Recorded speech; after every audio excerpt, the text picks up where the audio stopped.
Vamos a comenzar la mesa redonda sobre el ciclo de cuidados. En primer lugar,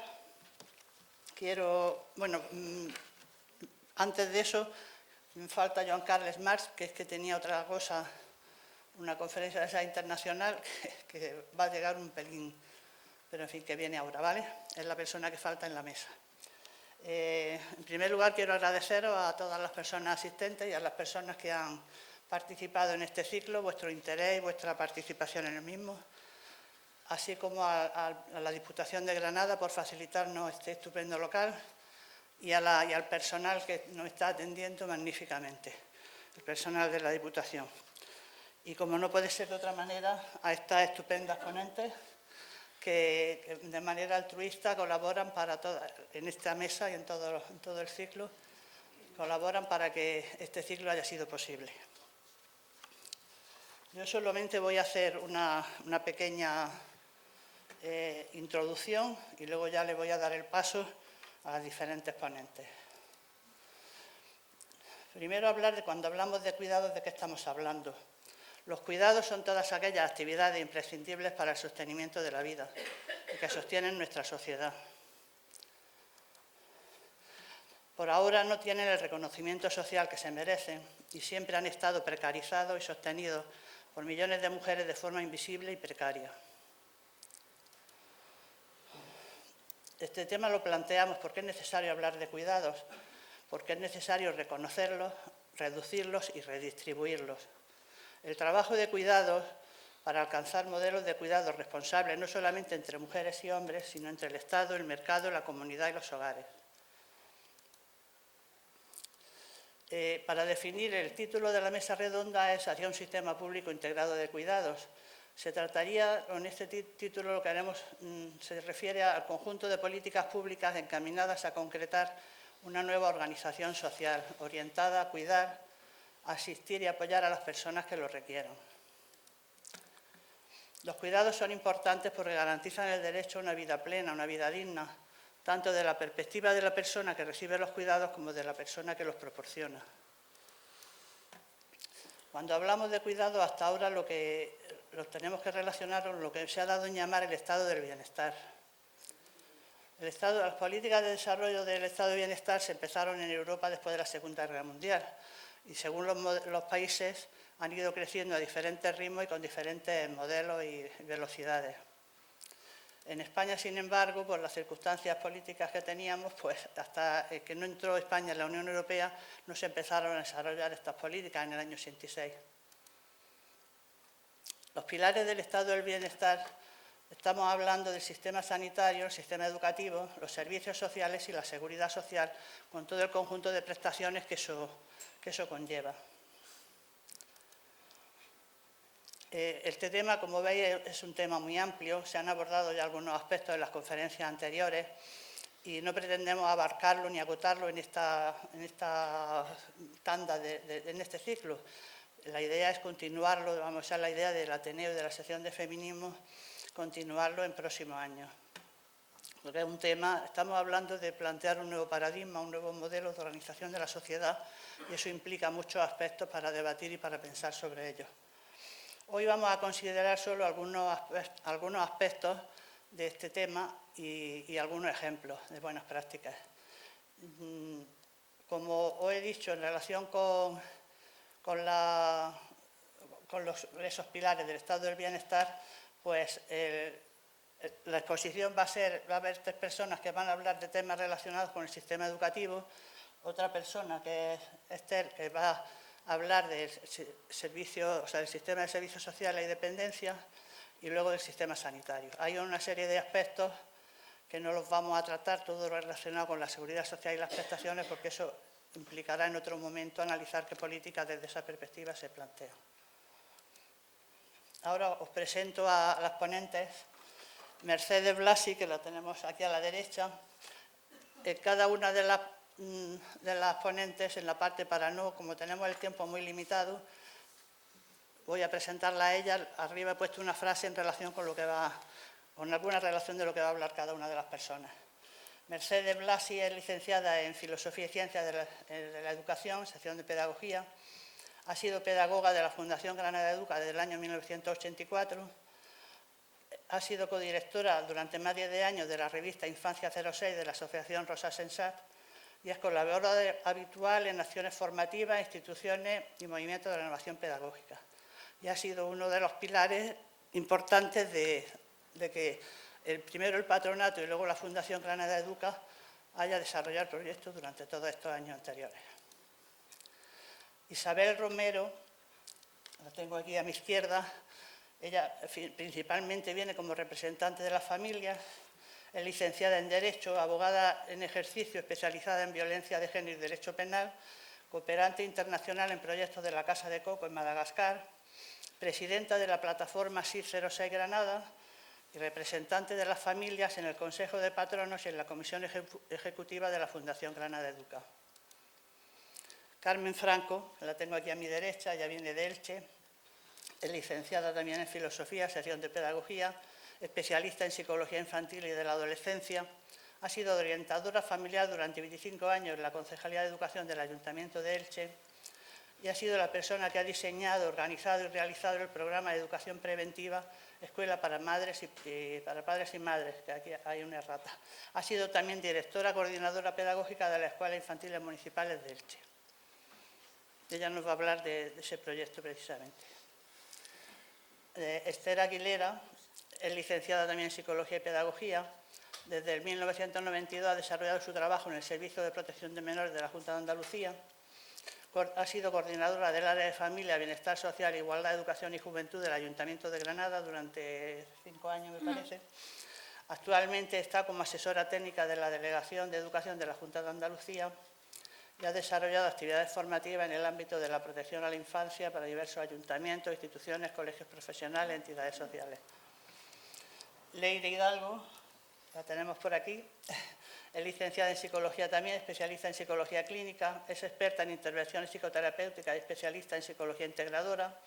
Ha trabajado en diversos ámbitos sanitarios, públicos, privados, penitenciarios, ambulatorio, asociativo, comunitario, hospitalización de larga duración, interconsulta, etc.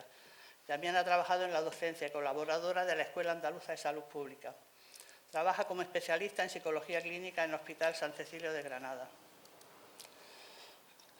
Y en último lugar, que es la persona que nos falta, que espero que llegue en cualquier momento, es Joan Carles Mas, que es licenciado y doctor en Medicina, especialista en Medicina Preventiva y Salud Pública, máster en Salud Pública y Gestión Sanitaria, experto en Estadística, profesor, consultor e investigador de la Escuela Andaluza de Salud Pública, cofundador de la Escuela de Pacientes y ha sido director de la misma Escuela de Salud Pública, investigador en diferentes proyectos, consultor y coordinador de proyectos europeos, asesor de la Organización Panamericana de Salud, de la Organización Mundial de la Salud y de la Organización Nacional de Trasplantes, director para Europa de Unión Internacional de Promoción y Educación para la Salud y presidente del Comité Gestor en la Red Nacional de Educación para la Salud para la Ciudadanía del Ministerio de Sanidad. Conferenciante, colaborador en diversas universidades, persona activa en redes sociales y autor de diversos libros. Como veis, es un pequeño resumen de toda una experiencia de todas estas personas, que son personas con experiencias muy valiosas y que nos van a aportar, yo creo, que reflexiones muy interesantes. Le doy la palabra a Mercedes.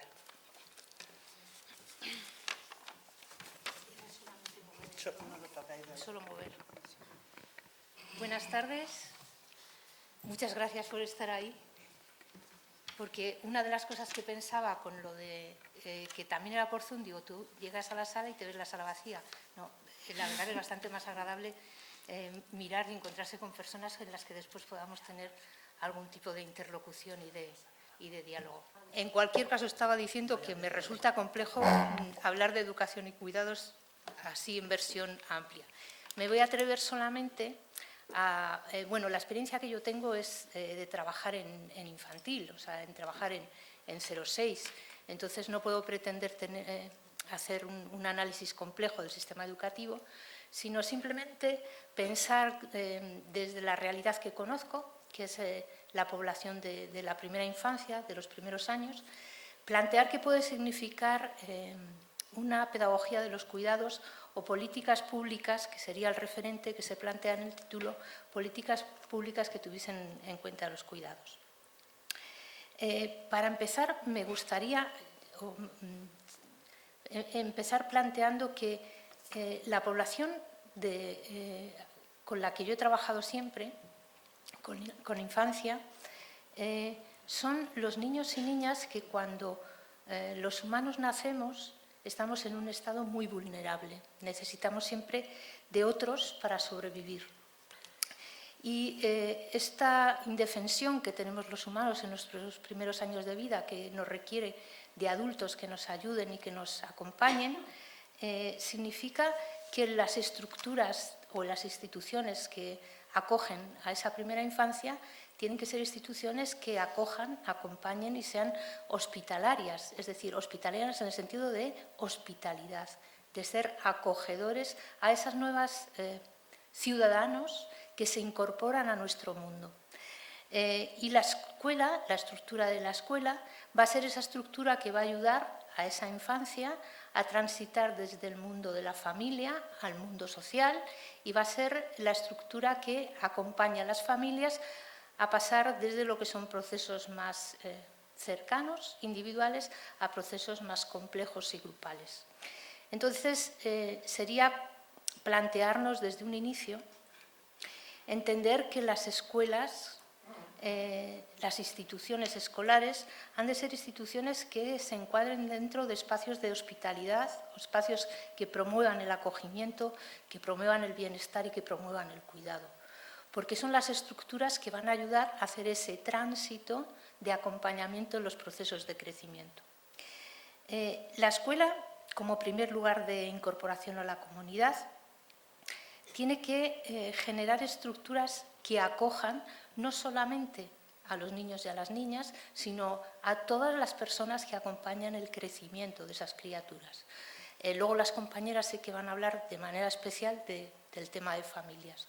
Cuando hablamos de escuela no podemos pensar solamente que los protagonistas son los niños y las niñas, sino también son las estructuras familiares que acompañan los procesos de crianza y cuidado de esos niños y de esas criaturas. Entonces, nos hace pensar también que el mundo educativo tiene que romper algunos tabús y cambiar el foco, dejando de pensar en las escuelas solamente como lugares productores de individuos que después llegarán a un mercado. Aunque hablemos de niños muy pequeños, desde la más tierna infancia, la sociedad lanza múltiples mensajes de la cantidad de cosas que los niños tienen que aprender para ser eficaces en el mercado posterior, en la vida adulta. Os propongo que sea una de las cosas que tengamos que cuestionar. La escuela no puede ser solamente pensada como un lugar que produce futuros trabajadores, ni la escuela puede ser entendida solamente como el lugar donde las familias depositan a sus hijos para hacer tareas productivas. No, los niños y las niñas van a la escuela porque son ciudadanos con derechos y tienen derecho a tener una educación. Y como tal, la escuela tiene que pensar en cuál es su marco de vida y cuáles son las necesidades y los cuidados que requieren para propiciar un crecimiento sano, en lo físico, en lo psíquico, en lo emocional.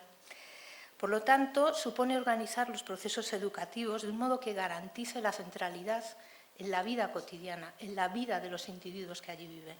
De manera que el currículum, las metodologías, la organización escolar, el sistema educativo en general y todos los elementos pedagógicos tienen que pensar en la priorización de la sostenibilidad de la vida. Hay una cita de una mujer que me ha gustado mucho, de Noddings, que plantea que pensar en la ética del cuidado en la educación releva procesos de enseñanza-aprendizaje que conllevan un encuentro moral humano. De este modo, se puede contribuir a que niños y niñas se desarrollen como personas y como ciudadanos con derechos. La propuesta de una pedagogía del cuidado supone asumir un modelo educativo en el que permite integrar los distintos procesos de vida que en las criaturas se dan. Y para eso os propongo plantearlo desde 3 puntos de vista. Desde pensando en la escuela y en la comunidad educativa, pensando en las administraciones públicas y pensando en la comunidad donde se insertan. Si pensamos desde la escuela y de la comunidad educativa que se constituye en ese comunidad que habla de niños, niñas y familias y profesionales. Para avanzar en un sistema de cuidados integrados, tenemos que pasar a pensar en la educación no como un mero acto de transmisión de conocimiento, sino como un derecho a apoyar el crecimiento como ciudadanos, entendiendo que afecta a todos los ámbitos de la vida, donde los cuidados físicos y corporales forman parte del mismo acto educativo.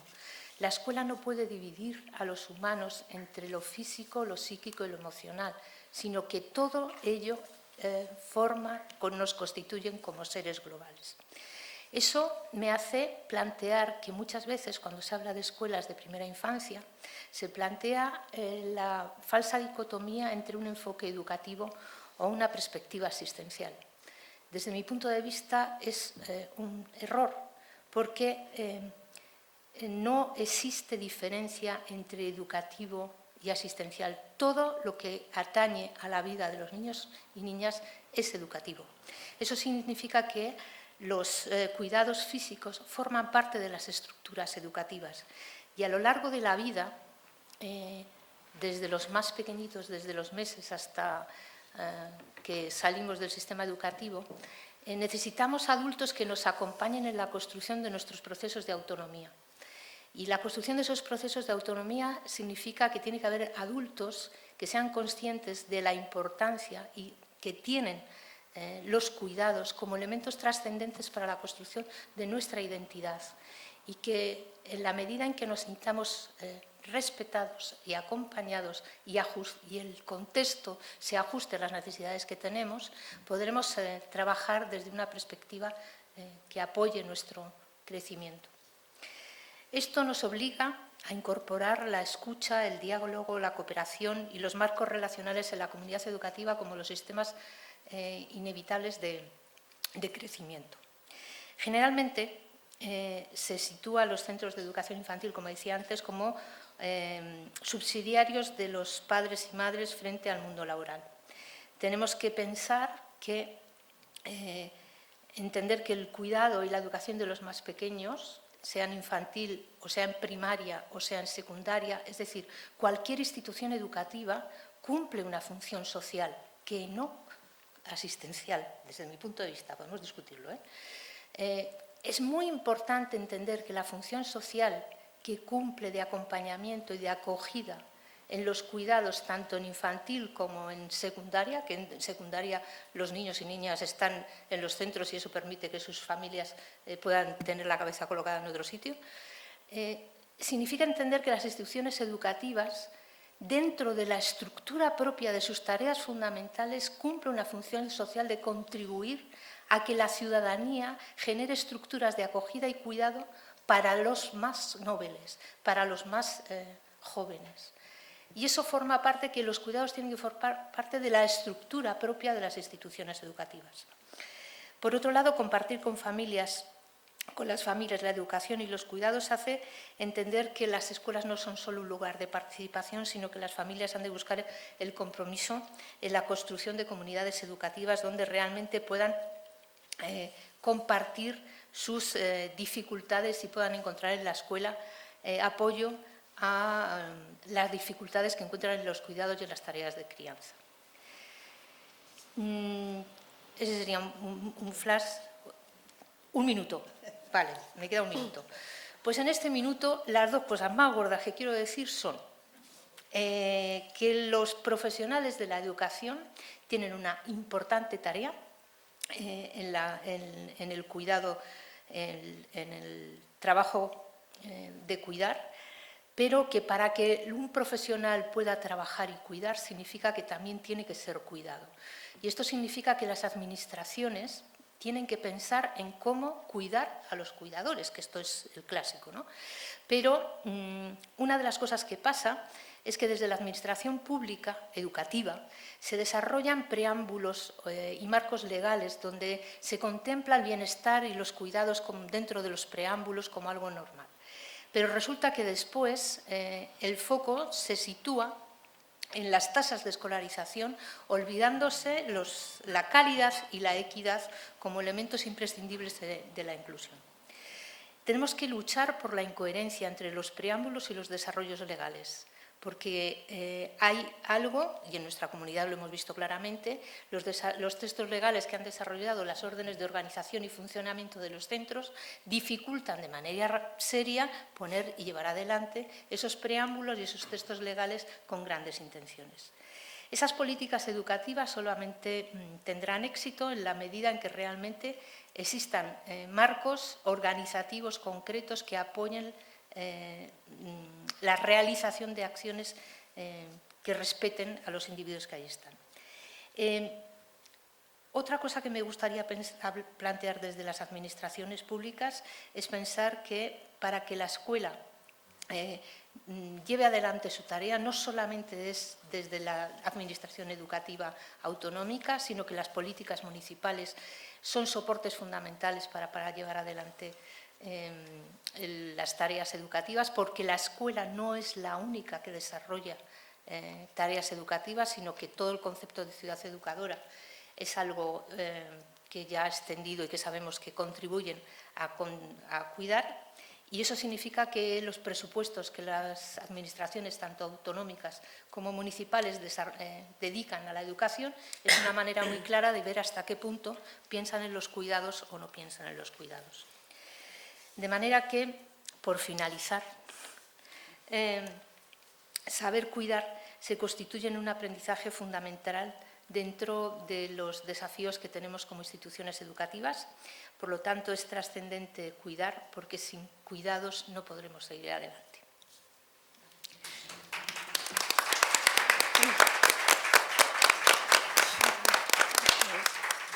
Es muy complicado, ¿eh? Nos dejan para ti, porque ahora le toca eso. ¿Empiezo? Sí. Bueno, buenas tardes. Yo vengo aquí como madre, realmente.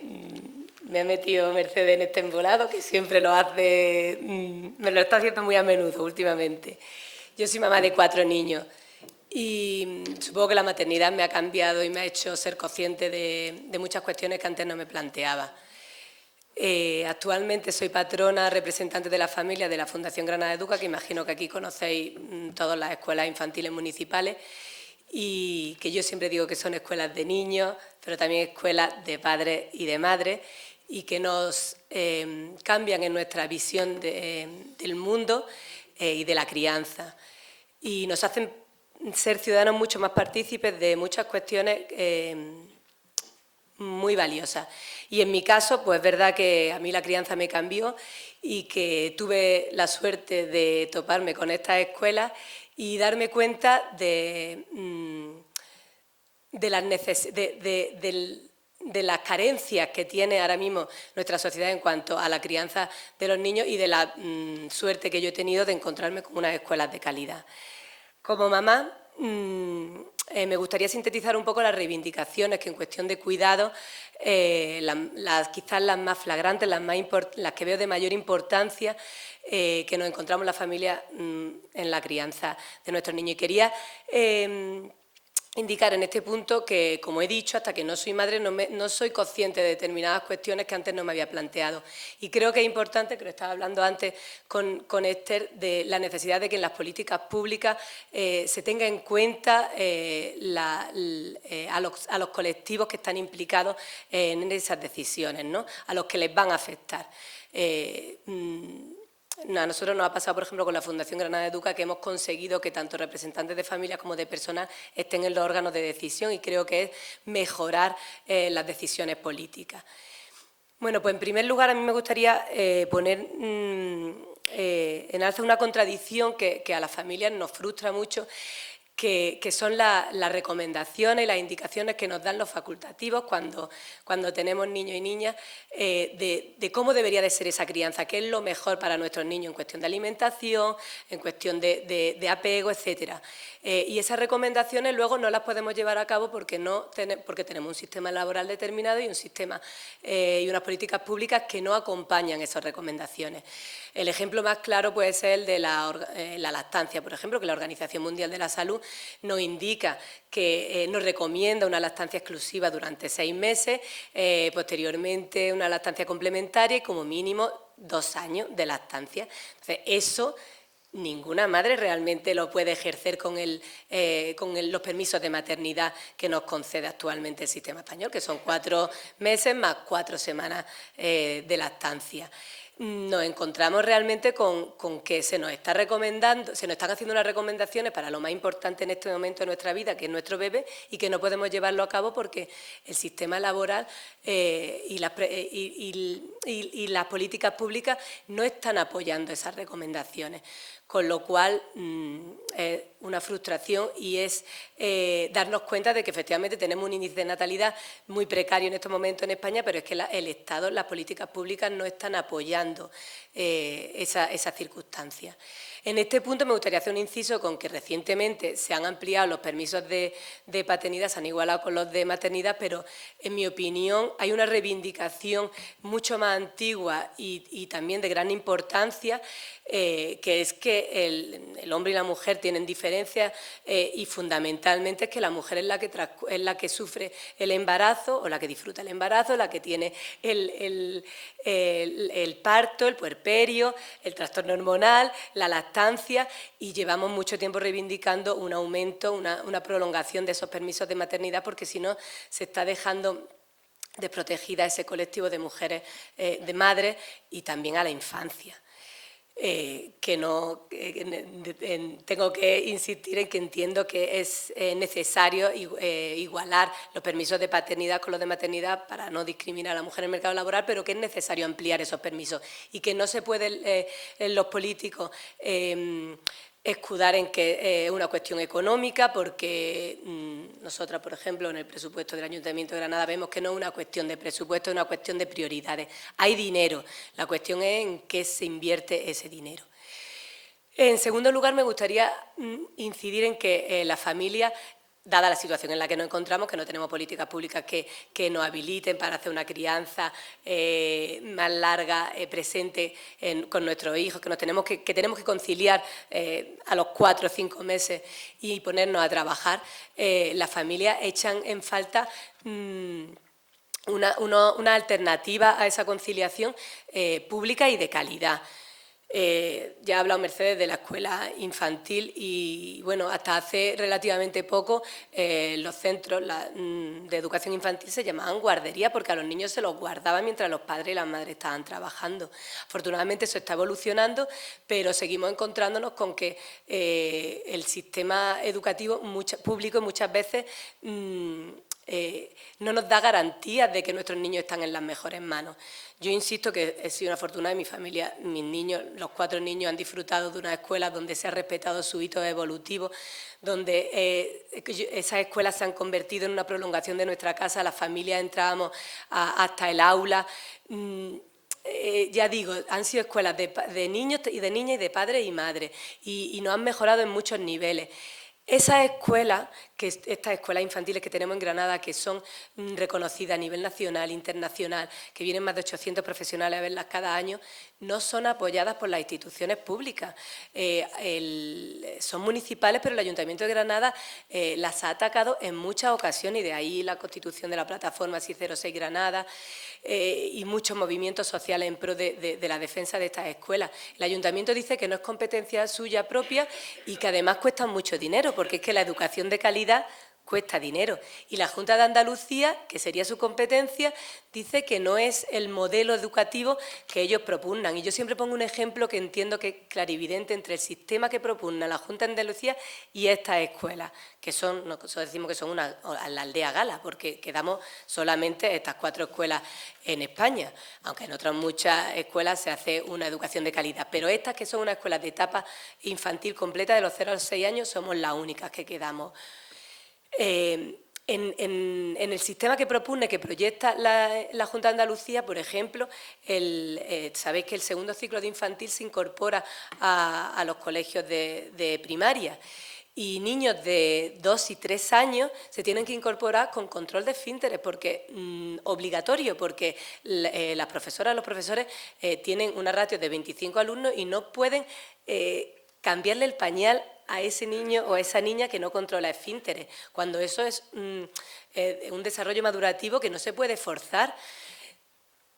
Y a esos niños que se hacen pipí, que se hacen caca en esos centros educativos de infantil y de primaria, se llama a los padres para que vengan a cambiarlo y tienen que esperar pues, con el pipí o con la caca hecho. Y me parece que eso es una mirada a la infancia que no es respetuosa ni con ellos ni con las familias.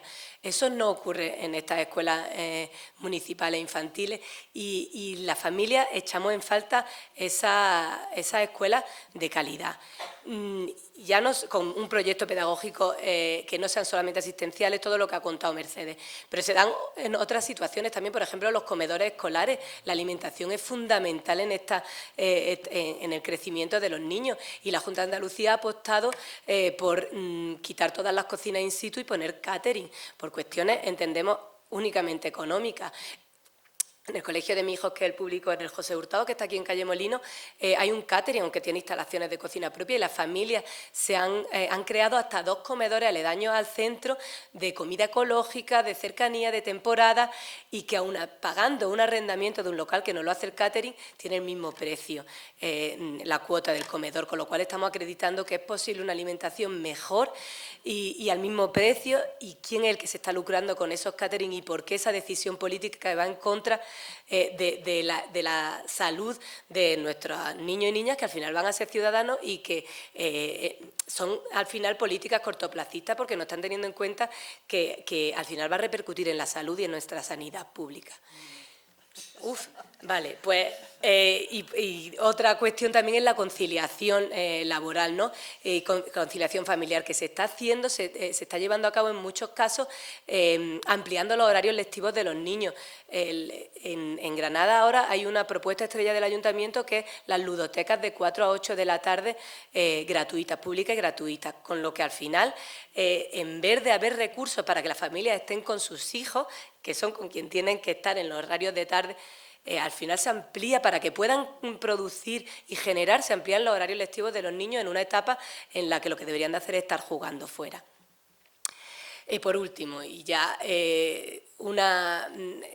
hilando con lo de la conciliación laboral y familiar, creo, y esta es una opinión personal, que la igualdad entre hombre y mujer al final se está construyendo sobre una base machista, que es que la mujer se tiene que igualar a los roles que se le había asignado a los hombres, que es el trabajar fuera, el éxito profesional, éxito económico, y los roles que se asignaba a la mujer, que eran los cuidados, se han minusvalorado y realmente tendríamos que darle una vuelta al modelo de sociedad en el que estamos viviendo y que se está planteando, a las políticas públicas que se hacen, y cambiar las prioridades. Y entiendo que los cuidados a la infancia es una prioridad absoluta que debería ser de todas las sociedades. Nada más.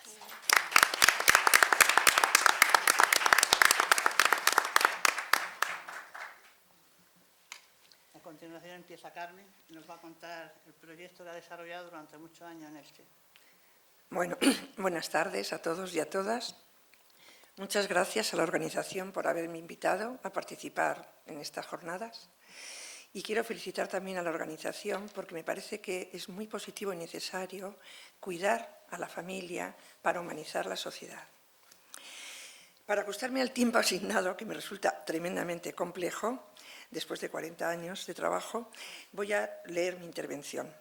Y por el mismo motivo, cuando hable de padres, incluiré a la pareja parental, padre y madre. Para no estar diciendo todo el tiempo padres y madres, incluyo a la pareja parental. Si el tema que nos trae aquí son los cuidados para humanizar la sociedad, yo me pregunto, ¿y por dónde tenemos que empezar? Creo sinceramente que deberíamos empezar por la familia, ya que entiendo que la familia es la principal institución social. Es unidad de reproducción biológica, de reproducción ideológica y de reproducción económica. Con el término familia me refiero a todos los tipos de familia que existen en la actualidad. Independientemente de su tipología, todas las familias, y aquí quiero hacer hincapié, todas las familias tienen la misma función: cuidar, educar y ayudar a crecer física y emocionalmente sanos a sus hijos. A partir de esta idea voy a hablaros de mi experiencia profesional como orientadora familiar y daros a conocer el modelo preventivo de ayuda y asesoramiento a la familia Escuela para Padres y Madres. Poner la mirada como profesional en el cuidado a la familia siempre ha despertado mi interés y mi compromiso. El modelo fue creado por Mirta Cuco, psicóloga clínica con la que me formé, y es directora del Centro Mary Langer con sede en Madrid. Este modelo del que voy a hablar lo implanté y lo impartí y desarrollé durante más de 25 años desde el Servicio de Orientación Familiar de la Concejalía de Educación de Elche. El programa está planteado a partir de considerar a la familia como ese principal pilar del desarrollo humano y social. Todos sabemos el papel tan importante que juegan los padres en la educación de los hijos, siendo forjadores de vida, de la personalidad y de la cultura. Transmitimos valores. Sin embargo, la sociedad no cuida a la familia, es la gran olvidada, dejándola en desamparo emocional, ya que es la única institución social en la que los padres no reciben una formación específica que les haga sentirse seguros y competentes en el desempeño de su rol y de su función educativa. Dice Mafalda: padres y madres obtienen el título el mismo día, pero ninguno de ellos ha asistido a un curso para ejercer su profesión. Es decir, nos dan el título sin habernos formado para ello. Y para hacer frente a esta compleja tarea de ser padre y de madre, se necesita tener conocimientos porque con el amor no basta. Sin embargo, la sociedad cuida más de los electrodomésticos y de los coches que a los niños y a sus familias. Cuando compras una lavadora, te dan un libro de instrucciones. Para conducir un coche hay que ir a la autoescuela para prepararte y que te den el carné. En nuestra cultura, tristemente, la preparación para ser padres y madres se centra en el cuidado físico, preparación del embarazo y parto físico, pero no hay preparación para el embarazo y parto psicológico. La sociedad no presta atención al cuidado de la salud emocional de la pareja embarazada y nada nos cambia tanto la vida como estrenarnos de madres y de padres. En este momento de gran complejidad social, de cambios de modelos familiares, los padres se sienten solos y sin recursos a la hora de saber qué tienen que hacer para poder educar a los hijos de manera adecuada y saludable. Y se preguntan los padres: ¿dónde se aprende a ser padres? ¿Quién nos enseña? Voy a citar textualmente sus palabras. Lamentablemente, nuestra sociedad nos prepara para casi todo, a excepción del oficio más importante, es decir, cómo ser padres listos para la inmensa responsabilidad de educar. Venimos de una generación autoritaria, aquí mando yo. Los tiempos han cambiado, no tenemos herramientas para educar. Nos resulta agotador. Es una lucha diaria, convirtiéndose la vida familiar en un campo de batalla.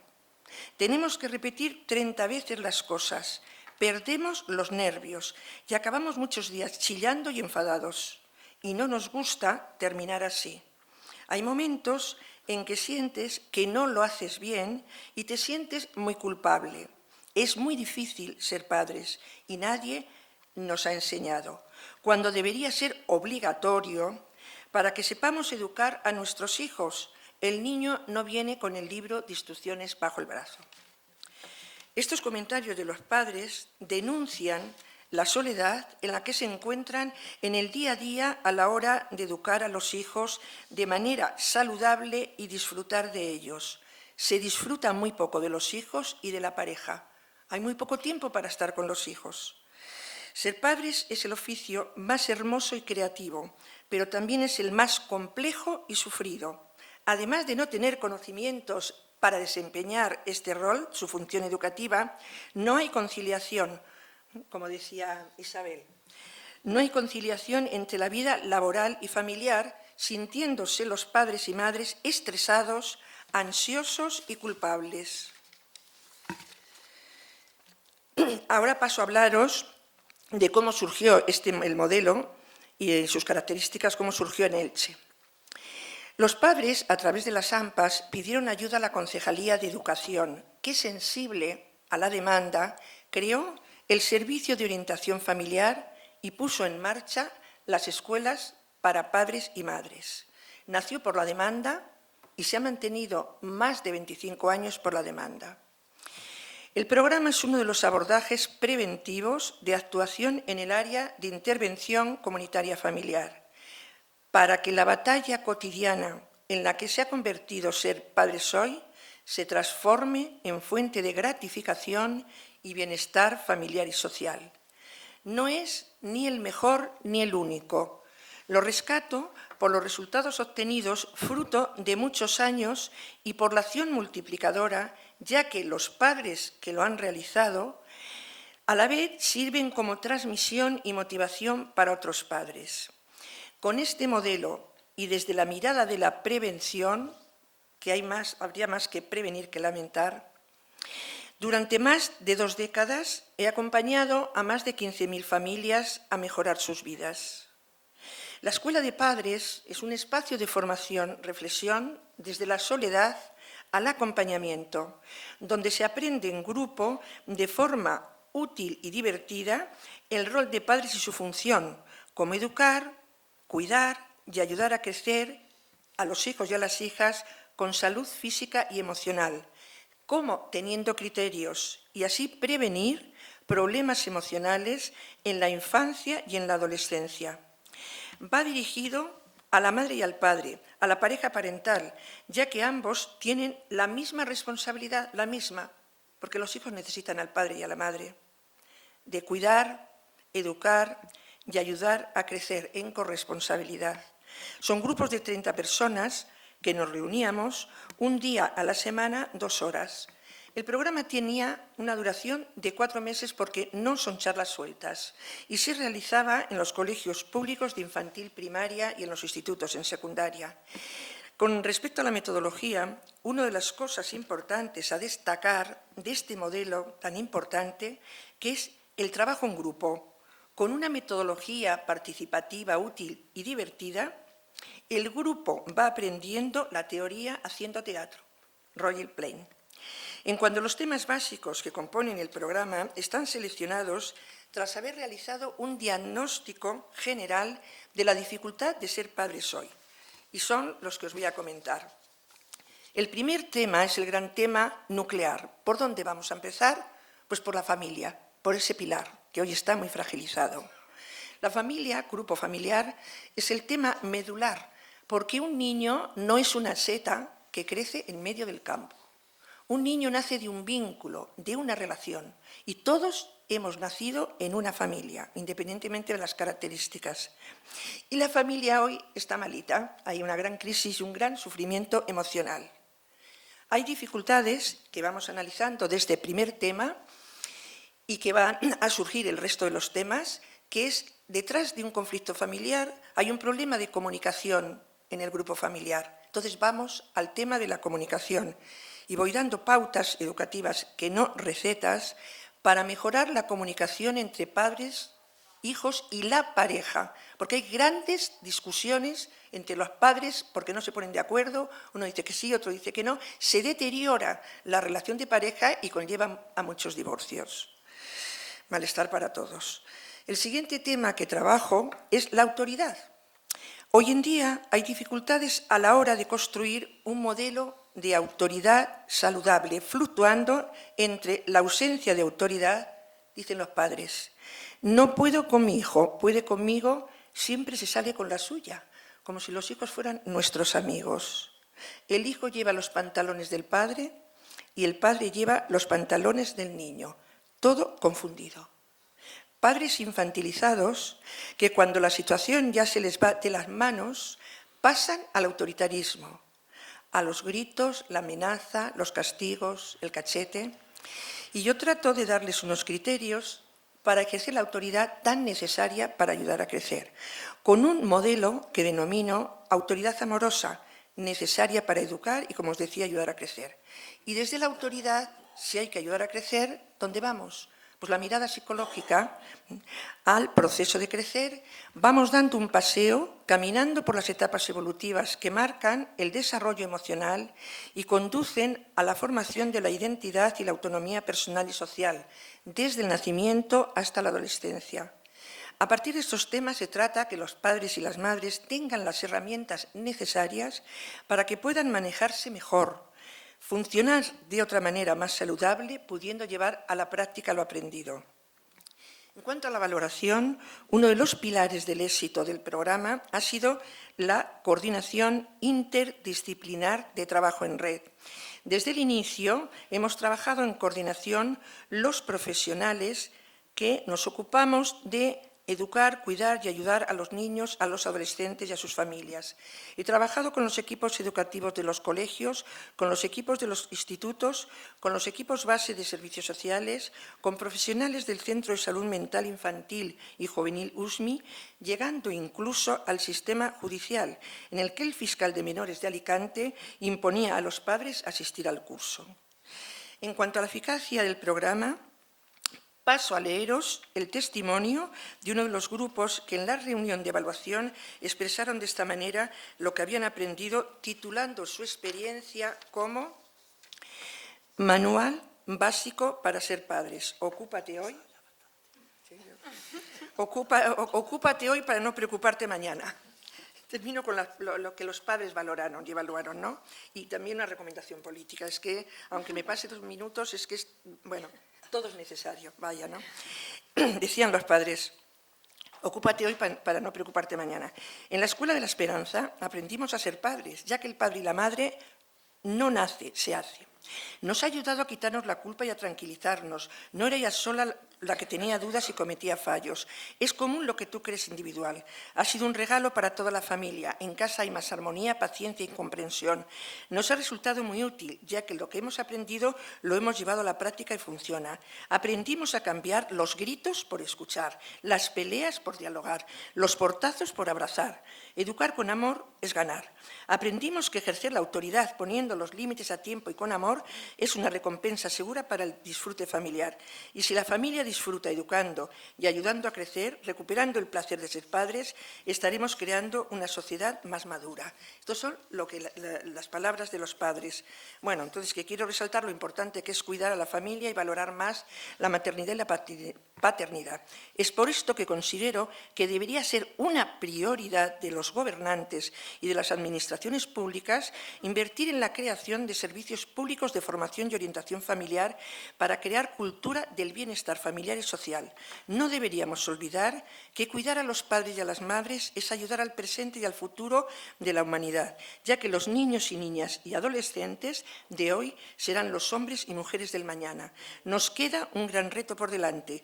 El camino está abierto y entre todos y todas podemos seguir recreándolo. Y termino con una frase de los padres y las madres que han sido los principales protagonistas de mi quehacer profesional. Juntos podemos, en compañía aprendemos. Muchas gracias.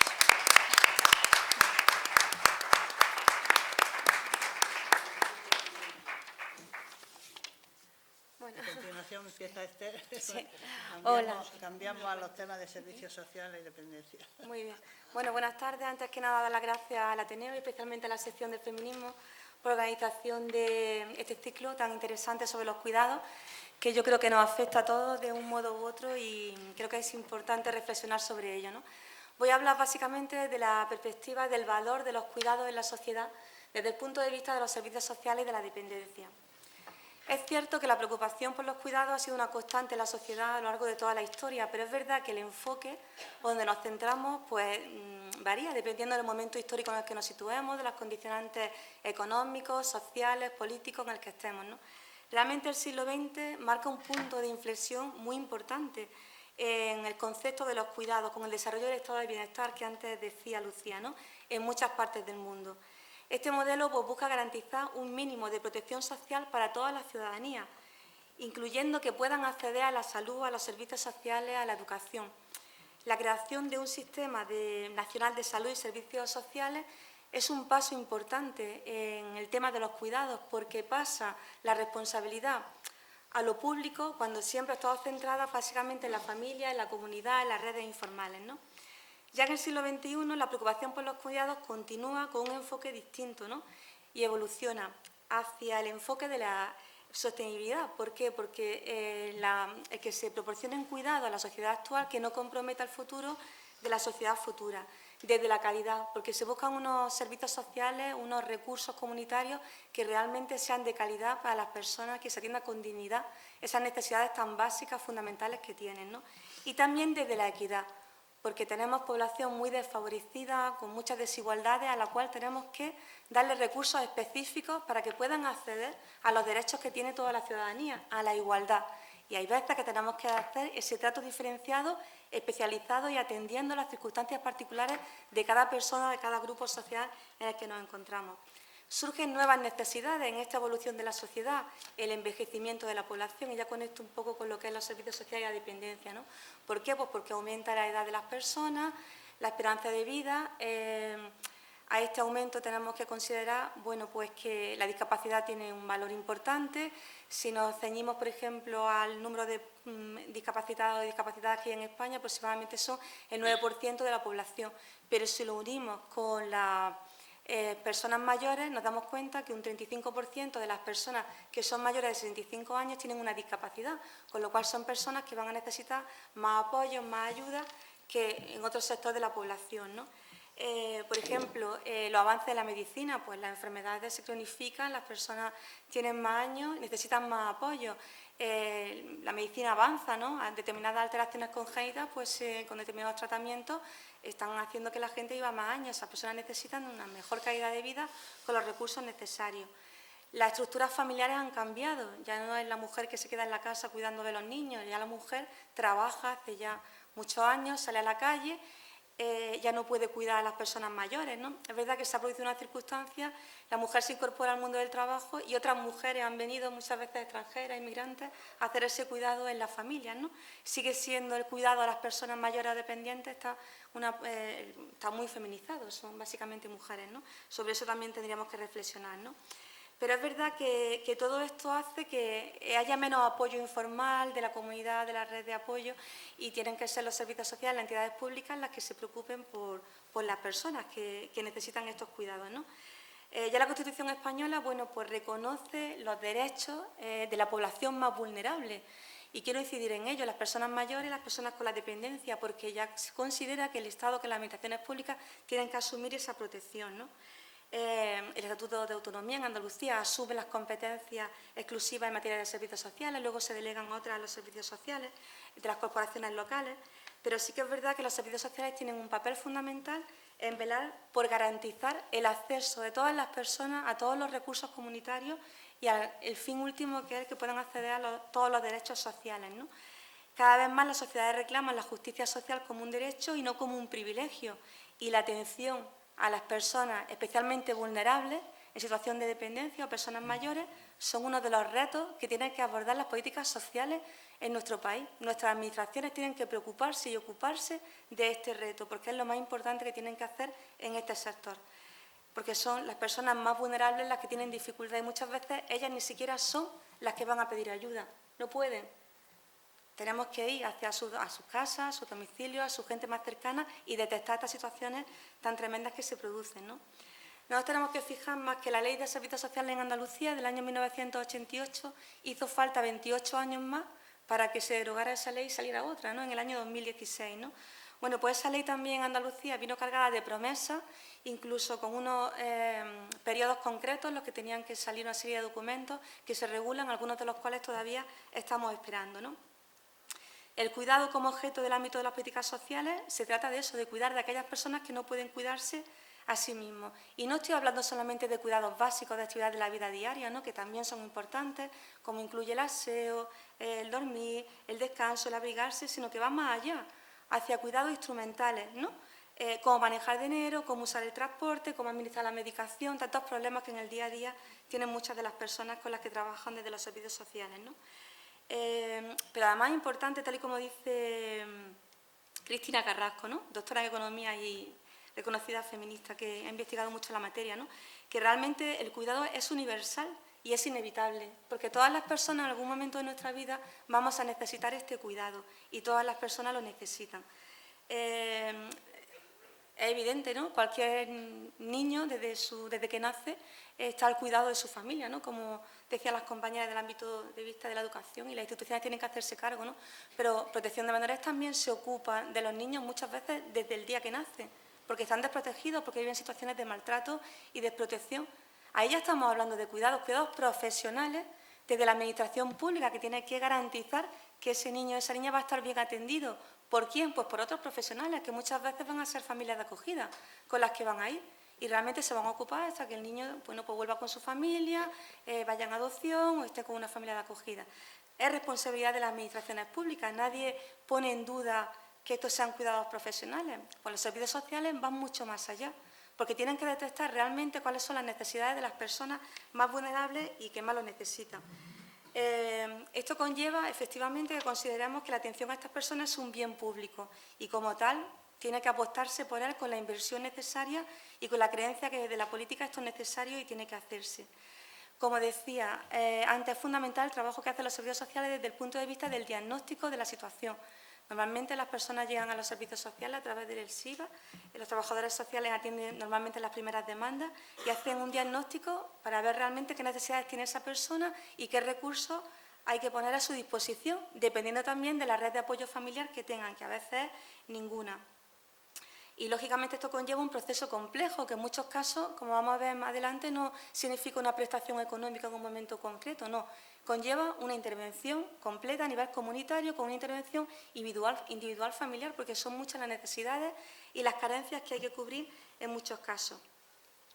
Pues bien, la Ley de la Dependencia surge en España en el año 2006 y constituye una apuesta importante. Realmente fue como dicen los expertos en la materia, ¿no? Un interesante experimento natural, porque era la hora de poder darse cuenta, poner en práctica que realmente el cuidado en la familia no solamente tenía que hacerse de la familia, sino que las instituciones públicas tenían que apoyar y dar esos cuidados a las personas que estaban en la casa y las mujeres incorporarse al trabajo y hacer su vida como lo estaba haciendo el hombre, ¿no?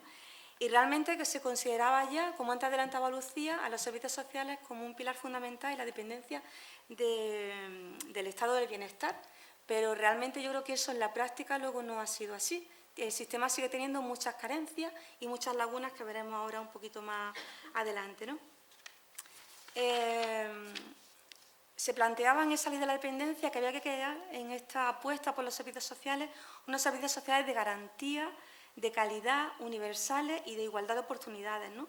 Y ya la Ley de la Dependencia nace con algunos déficits. Nosotros desde Servicios Sociales o desde Protección de Menores no hemos visto muchas situaciones, por ejemplo, que personas que tenían necesidad de que se les reconociera la situación de dependencia, pues no lo han sido. ¿Por qué? Pues porque no estaban regularizadas la situación legalmente en España. Se necesitaba 5 años de estancia en España y los 2 últimos que fueran antes del reconocimiento de la dependencia. Pues ya nos estamos dejando fuera del sistema a mucha gente que necesita y que está residiendo aquí y vulnerable. Muchos de ellos eran niños migrantes y referentes familiares que estaban con situaciones que realmente merecían ese reconocimiento, con lo cual, bueno, pues la teoría está muy bien, pero es verdad que la práctica no siempre se ha llevado a cabo en muchos casos y especialmente con la gente más vulnerable, que no es la que sale en los medios de comunicación, en la que denuncia. Esto sí que lo denuncian los profesionales que están en el día a día, ¿no? Entonces, bueno, la Ley de la Dependencia define conceptos básicos: autonomía, la capacidad de la persona para valerse por sí misma, dependencia, actividades de la vida diaria, necesidad de apoyo para la autonomía personal, y ahí es donde básicamente se basa. Es decir, si se hace un buen diagnóstico de las necesidades que tiene la persona, podremos, desde la intervención de los profesionales de los servicios sociales, poner a disposición de ellas los recursos que necesitan. También reconoce los cuidados no profesionales de las personas de la familia que están en las casas con estas personas que necesitan estos apoyos y que no están vinculadas a una atención profesionalizada, pero que realmente son cuidadores. Cuidados profesionales que están prestados por empresas públicas o por entidades privadas sin ánimo de lucro, que deberían de prestar este apoyo básicamente en los domicilios. También contempla de la asistencia personal, muy interesante para determinados sectores de la población con discapacidades que necesitan un acompañamiento de una persona en el día a día para poder vivir de forma autónoma o independiente. estamos pensando no solamente en personas con discapacidad, sino en personas también con trastornos mentales, que necesitan ayuda para la medicación, para desenvolverse en el día a día, para integrarse en la comunidad. Se reconoce el carácter público de las prestaciones, la universalidad, la valoración, que esto es súper importante, de las necesidades personales de cada una de las personas que necesitan esto, ¿no? Eso se llama personalización y por eso los trabajadores sociales y los valoradores de la dependencia van a los domicilios y valoran cada situación particular. La normalización, es decir, la proximidad, que a ser posible pues, se le presta a la persona la ayuda que necesita en su propio domicilio, incluso con la red comunitaria sin que tenga que desplazarse lejos de su barrio. Esto no siempre es así, dependiendo de dónde nos situemos, ¿no? Es verdad que se le da preferencia a las personas en situación de gran dependencia, que van a ser atendidas de manera preferente.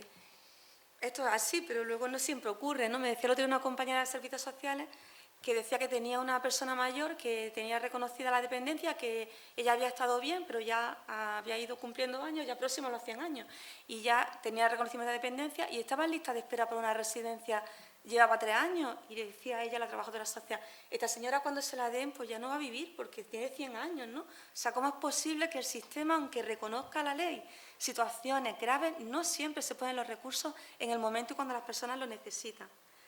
Al final lo que pretende es pues, garantizar los cuidados básicos y también reconoce incluso apoyar a las familias cuidadoras con los recursos necesarios. Decir que siempre el objetivo o un poco la idea sería basarse en la población más vulnerable y que estuviera más necesitada. Ese sería el sentir básico de los cuidados desde los servicios sociales, ¿no? Es verdad que se está apoyando mucho a los profesionales en lo que es el reconocimiento y ayudar a las personas para que se reconozca la discapacidad de dependencia. También en la intervención en situaciones de riesgo, de explotación o desamparo. No debemos de olvidar, por ejemplo, las personas con enfermedad mental, lo costoso que supone para los profesionales de salud, y a la compañera hablará también de salud mental. Muchas veces que estamos tan desbordados, estoy pensando en las personas sin hogar que están en la calle, que muchas veces conocemos que el problema que hay es un problema de salud mental, no es que han optado libremente por vivir así, ¿no? Y es tan costoso pues muchas veces que puedan ir a los recursos, ¿no? Los profesionales de servicios sociales van, pero nos falta a veces, muchas veces, la parte de salud. Yo sé que se están poniendo en marcha iniciativas, pero falta rapidez y los profesionales que están en la calle trabajando en el día a día, vemos muchos déficits todavía aún en el sistema, ¿no? Importantísimo la participación de la persona dependiente en la elección también del recurso que ella considera más adecuado para sí mismo, ¿no? Yo creo que eso está bien contemplado en la ley, la elaboración del PIA, que es el programa individual de atención, ¿no? Y se intenta a todos los recursos que le corresponden buscar el más adecuado, ¿no?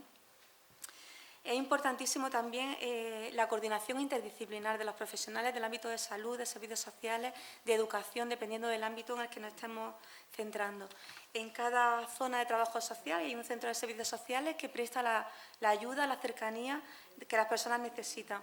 A veces están colapsados los servicios sociales, la gente va, pide ayuda y listas de espera, también incluso para que se les atienda desde los servicios sociales necesitamos más profesionales. La Ley de Servicios Sociales recoge la importancia del proyecto de intervención individual familiar. Recoge que haya un profesional de los servicios sociales referente, que no sea anónimo para la persona que va, ¿no? Que sea un trabajador social que un poco guíe el proceso de intervención de cada familia, ¿no? Eso me parece a mí que es también bastante interesante. El problema es los desbordados que están muchas veces los servicios sociales. Yo me acuerdo cuando salió la dependencia que los servicios sociales decían que la dependencia había fagocitado a los servicios sociales.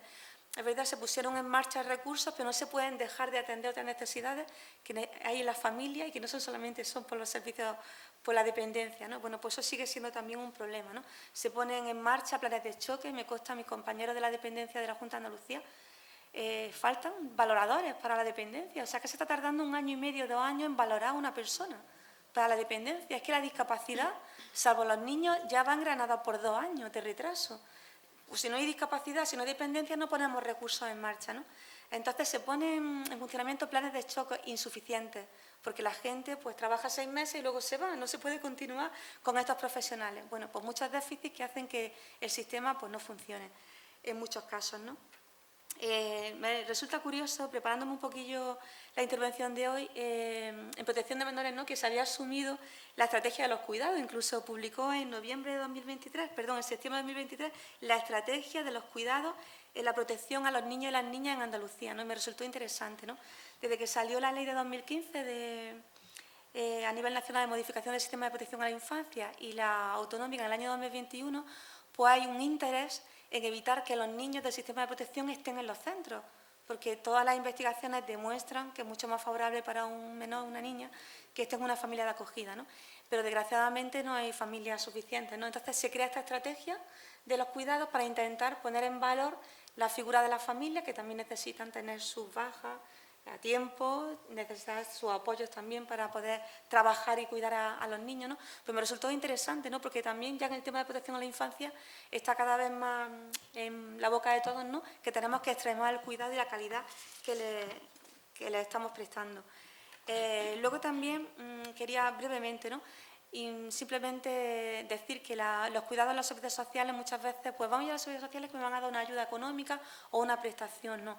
Pues resaltar el gran trabajo que están haciendo los profesionales en unos procesos de intervención muy complejos.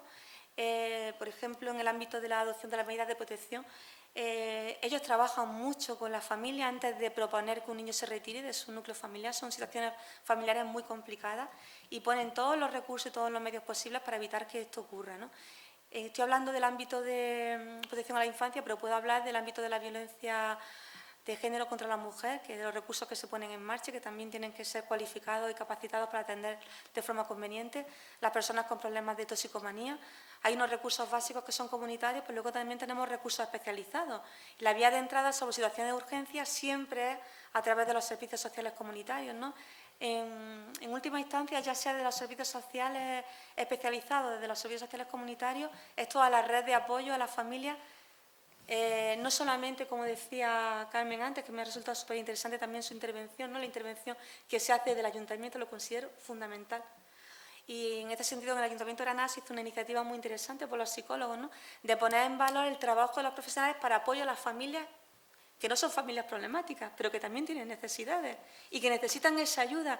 Es que si trabajamos con esas familias desde ese ámbito de la prevención y de la intervención familiar, estamos evitando tantos problemas en la adolescencia, estamos evitando tantas pérdidas de autoridad, tantos problemas de acoso, o sea, tenemos las políticas públicas que invertir en materia de servicios sociales, porque eso es bien para la sociedad. O sea, estamos evitando un minuto o dos, o ya. Lucía, ¿un minuto o dos? Ya, dos. Vale. Estamos evitando que muchos problemas luego, posteriormente, ¿no? Entonces, decir que es verdad que la Ley de Servicios Sociales establece una serie de prestaciones que son garantizadas, es decir, que se consideran como derechos subjetivos y que estamos obligados a prestar a las personas. Pues ahí, por ejemplo, el servicio de teleasistencia, atención inmediata en situaciones de urgencia, alojamiento para las personas sin hogar, por ejemplo, atención a mujeres víctimas de violencia de género, ayuda económica, por ejemplo, la remuneración de los acogimientos remunerados. Esas, digamos, que están recogidas por ley y son obligatorias que se presten. Pero luego hay otras que irían más en la línea de la intervención comunitaria, de la cohesionar a los grupos de apoyo a la familia, que no son obligatorias, pero que son también muy necesarias. Y antes comentaba con las compañeras, y no quería terminar esto sin decirlo, que para mí fue muy triste cuando salió la Ley de Servicios Sociales en el año 2016 y no recogía una ratio mínima de profesionales que hubiera. O sea, solamente decía, sí, que tiene que haber trabajador social, psicólogo y educador, pero no tiene que establecer una ratio mínima, porque si no, estamos también a expensas de la voluntad política y del interés del que esté gobernando, que le interesan mucho los servicios sociales, pues aumenta la plantilla, pero que luego no, pues recorta la plantilla. Y no puede ser porque hay mucha diferencia, ¿no?, entre la atención que se presta en unos municipios y en otros, dependiendo de las personas que estén. Y esto no debería de ser así. ¿Por qué falla el sistema? Bajo mi punto de vista, y con esto ya acabo, Lucía, insuficiencia de fondos. No se financia de forma adecuada. O sea, tenemos legislación, tenemos normativa, pero no va acompañada de dotación económica. Y como decía Isabel, y los presupuestos está, el tema es que dónde se destina. Si tú lo ves, tú ves dónde ponen el foco. Esto es lo importante y en esto no se está haciendo junto con otras áreas, ¿no? Pero esta también es importante. Desigualdades regionales o entre las provincias, gestión y burocracia. O sea, lo de la dependencia es una auténtica locura. Una persona que va a solicitar la dependencia tiene que ir a los servicios sociales, luego va a la Junta de Andalucía, luego la Junta de Andalucía manda al valorador, del valorador vuelve a los servicios sociales que mandan el PIA, pero que luego el recurso pasa a la Junta. O sea, nadie sabe nunca dónde está su expediente y llama por teléfono, que también falta gente para atender a las personas. Listas de espera, trámites burocráticos, como decía antes. No se da la misma calidad dependiendo de los contratos. Eso también es importante, los contratos que es donde se licitan, ¿no? Cómo se prima el tema económico y no el valor social de la atención que se presta. Pues es que eso luego es evidente, luego se ve en el seguimiento de los contratos.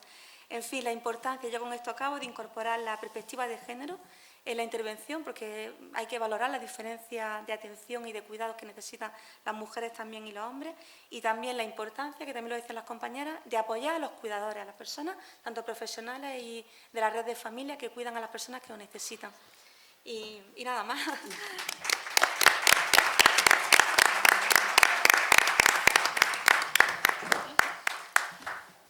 Ahora va a intervenir Leire. Ella va a hablar, porque nos parecía que era un tema dentro de lo que es atención sanitaria, un tema especial, de especial importancia con el tema de salud mental. Entonces va a hablar de ese tema. Muchas gracias. Bueno, yo quería agradecer a la organización lo primero, ¿no? Al Ateneo por prestar este espacio, pero sobre todo a Lucía por la organización de este ciclo, porque además creo que viendo nuestra procedencia de todos los que estamos sentados a esta mesa, se ve perfectamente lo bien pensado que está, ¿no? Porque tenemos infancia, familias, padres, educación, servicios sociales y salud. Es decir, que en ese título de hacia un sistema público integrado de cuidados, pues simplemente con eso ya tenemos una idea, y después de escuchar a las compañeras como que cada vez resulta más fácil ir vislumbrando un poco realmente cuál tiene que ser este camino. Bueno, yo en esta dificultad que, como todo el mundo ha dicho, de intentar comprimir en 10 minutos pues todas las ideas que a uno se le vienen al pensar en este tema, a mí me venía sobre todo una cosa que decía un maestro mío, que decía, lo importante cuando uno se junta a hablar de un tema, cuando nos reuníamos a hablar de alguna reflexión de salud mental, decía, es que aquí hay muchas cabezas juntas y muchas cabezas juntas piensan mejor que una, ¿no? Entonces, bueno, pues viendo cuántas cabezas tenemos aquí pensando sobre este tema, salen muy buenas ideas. A mí hablar de integración, inevitablemente, viniendo de donde vengo yo, que es la salud mental y del ámbito sanitario, pues a mí me viene a la cabeza la importancia de tratar de forma integral a las personas que acuden a los sistemas de salud, ¿no? a los pacientes, porque durante muchos años, casi se podría decir que siglos, lo que se ha potenciado mucho ha sido la especialización en las diferentes áreas de conocimiento de la salud. Pero también tenemos que entender pues, que, como decía la compañera, las personas no somos setas. Es decir, que no sirve simplemente con que podamos atender esa parte que tiene que ver con la enfermedad. No somos solo una enfermedad, no somos un corazón, un estómago, una mano o un pie, sino que las personas somos el todo de la persona es mucho más que la suma de sus partes. Entonces, cuando hablamos de integración, tenemos que poder prestar atención no solo a la enfermedad, sino también a la forma individual o idiosincrásica que tiene la persona de vivir esa enfermedad, pero también tenemos que tener en cuenta el contexto en el que eso ocurre, ¿no? Hay otra frase que a mí me gustaba mucho de Ortega y Gasset que decía, yo soy yo y mis circunstancias, es decir, que los pacientes que vienen al sistema de salud son ellos, su enfermedad y sus circunstancias, y tenemos que tener las tres en cuenta, ¿no? Esto que normalmente pues, en las universidades nos han enseñado que se llama seguir un modelo biopsicosocial, y que bueno, a nivel teórico todos tenemos muy claro que tenemos que atender esas diferentes, esa parte de la mente, el cuerpo y el contexto, pero que luego resulta mucho más difícil de poder integrar en el día a día, sobre todo en el trabajo en los sistemas de salud. Es verdad que todos entendemos que los pacientes cuando acuden a un hospital pues lo hacen en una situación de fragilidad física normalmente, ¿no? Por la que van a necesitar la asistencia. Cada vez más también ya vamos entendiendo que también lo pueden hacer en una situación de fragilidad emocional o mental, como lo queramos llamar, y también pues cada vez somos más conscientes de que muchas veces a eso se le suma una situación de fragilidad social, ¿no? Porque como estaban diciendo las compañeras, tenemos que tener en cuenta ese contexto en el que está la persona. esa atención integral desde el sistema sanitario, al menos desde donde yo vengo, yo trabajo en un servicio de salud mental en el hospital, en concreto en un equipo de enlace en los que trabajamos con otros servicios, otras especialidades del hospital, pues cada vez nos piden más. Que podamos prestar esa atención integral al paciente y que podamos atender las necesidades afectivas y emocionales que tienen los pacientes cuando están siendo atendidos en otros servicios, ¿no? Porque se entiende que con lo sanitario, que con lo físico y que con lo orgánico solo no basta, que hay algo que se necesita que vaya más allá, ¿no? Que tiene que ver con el cuidado emocional también del paciente. Cada vez se nos piden más que hagamos evaluaciones psicosociales, es decir, que podamos valorar las necesidades afectivas de los pacientes, pero que también valoremos el entorno en el que esa persona está, hasta qué punto puede contar con una red de apoyo, con un soporte familiar o social que luego pueda convertirse en proveedores de cuidados, porque al final todos esperamos que la atención en el hospital no va a ser suficiente, sino que muchas de esas personas después, cuando vuelvan a su entorno, van a seguir necesitando cuidados, ¿no? Y aquí, pues, en estos ciclos que se llevan haciendo, ¿no? que se están organizando, ya se ha hablado mucho desde esos espacios de cuidado y además también se ha hablado mucho, y lo sabemos, pues, se está diciendo hoy aquí también, que suelen ser las familias los que acaban siendo los agentes de cuidado. Y también sabemos dentro de las familias pues quién se suele encargar especialmente de ser proveedores de cuidados, ¿no? Y es lo que llamamos los cuidadores. Pero claro, los cuidadores, que son los que se dedican a hacer esa continuidad de cuidados que llamamos en sanidad, ¿no? Que es esa necesidad de que los cuidados no se interrumpan, de que la persona siga recibiendo y siga cubriéndose esas necesidades que necesitan.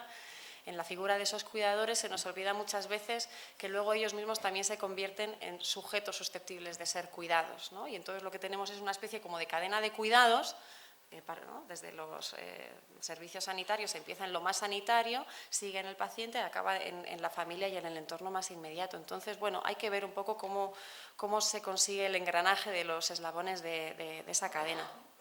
De manera que al final esa difusión de los límites entre lo sanitario y lo social pues muchas veces se confunden, ¿no?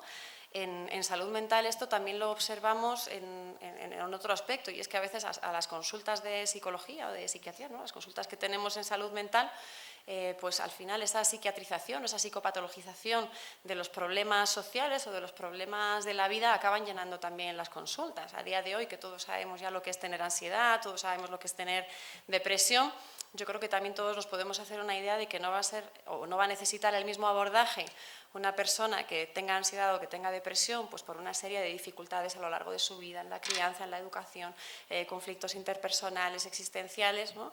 Que aquellas personas que lo que tienen son, ¿no? ansiedad o depresión porque han perdido el trabajo, no tienen ingresos económicos, la pérdida de poder adquisitivo y porque no son capaces de poder cubrir las necesidades básicas para la supervivencia, ¿no?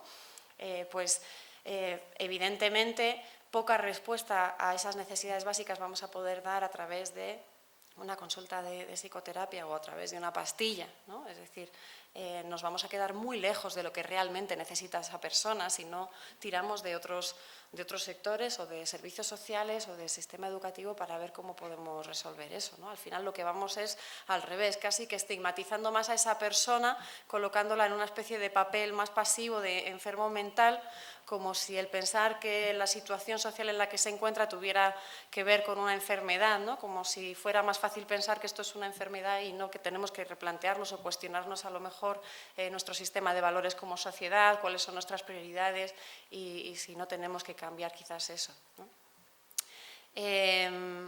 Es verdad que se están haciendo intentos de hacer esa integración, se van creando leyes, tenemos pues mucha conciencia sobre la necesidad de que el sistema educativo vaya adaptándose a estas necesidades que van surgiendo, los servicios sociales.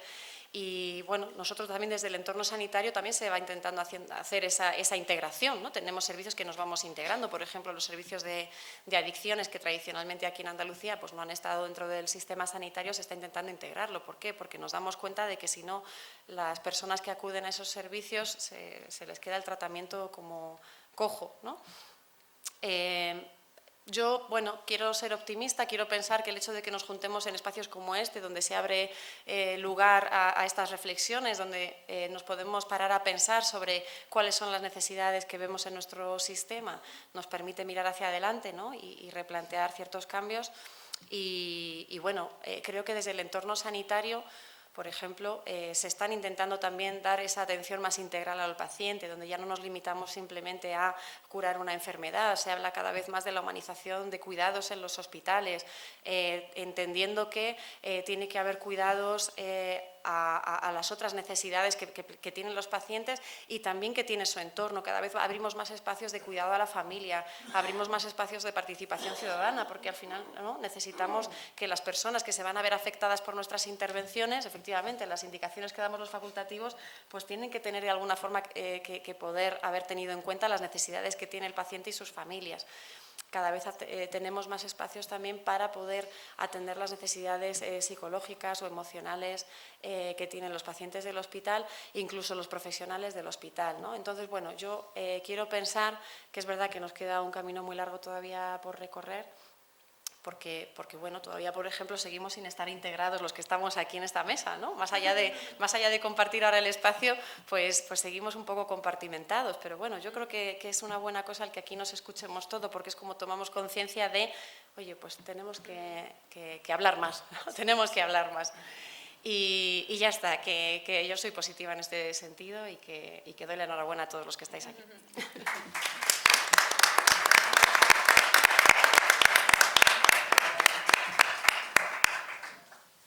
Carles, ¿te quieres cambiar? Da igual, perfecto. Bien, buenas tardes, gracias. Perdón por llegar tarde, pero no puedo estar en dos sitios a la vez. Y estaba en Colombia, virtualmente, y por eso he llegado un poco tarde y por tanto perdón porque no he oído ni la intervención de Lucía ni de la primera ponente. Yo parto de una idea. Yo digo, sin cuidados no hay vida. Lo digo como un elemento de partida, ¿no? Y cuando hablo de cuidados me recuerda a nuestro poeta Luis García Montero, que un día que le invité a la Escuela Andaluza de Salud Pública a hablar de palabras, decía muy bien que el trabajo del poeta es el cuidado de las palabras, ¿no? Y dice, y la palabra cuidado es la que hermana a la poesía con el significado de vida y de enfermedad.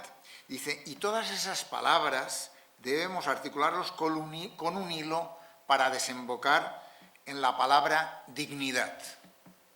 Dignidad. Es decir, hablar de cuidar es hablar de dignidad, hablar de servicios sociales es hablar de dignidad, hablar de las escuelas de 0-6 es hablar de dignidad, ¿no?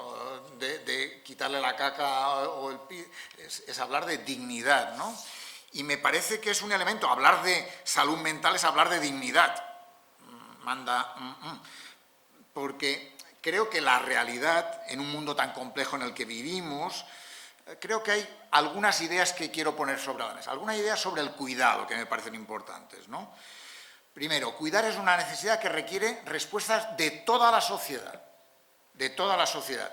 Por tanto, necesitamos pensar que no se puede seguir cuidando a partir del sobreesfuerzo de mujeres en la familia y la precariedad laboral del cuidado. ¿No? Con políticas públicas sobre el tema del cuidado que se han visto insuficientes, diría insatisfactorias. Se crea una ley de dependencia cuarta pata, pero si no se dan los recursos es evidente que son insuficientes e insatisfactorias, ¿no? Cuidar a personas mayores, a niños, a pacientes o a personas en situación de dependencia debe tener una dimensión social, es evidente, pero también tiene que tener una dimensión política. Y política va ligado a establecer los recursos necesarios para poder desarrollarlo, ¿no?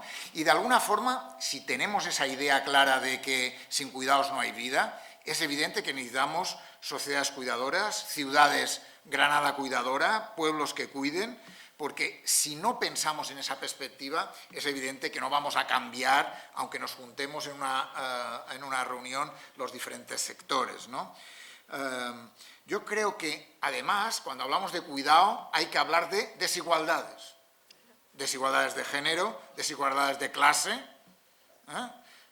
lo decías tú, ¿no? El sentido de quien está más jodido con una ansiedad es quien no tiene nada para comer mañana, ¿no? Es evidente, ¿no?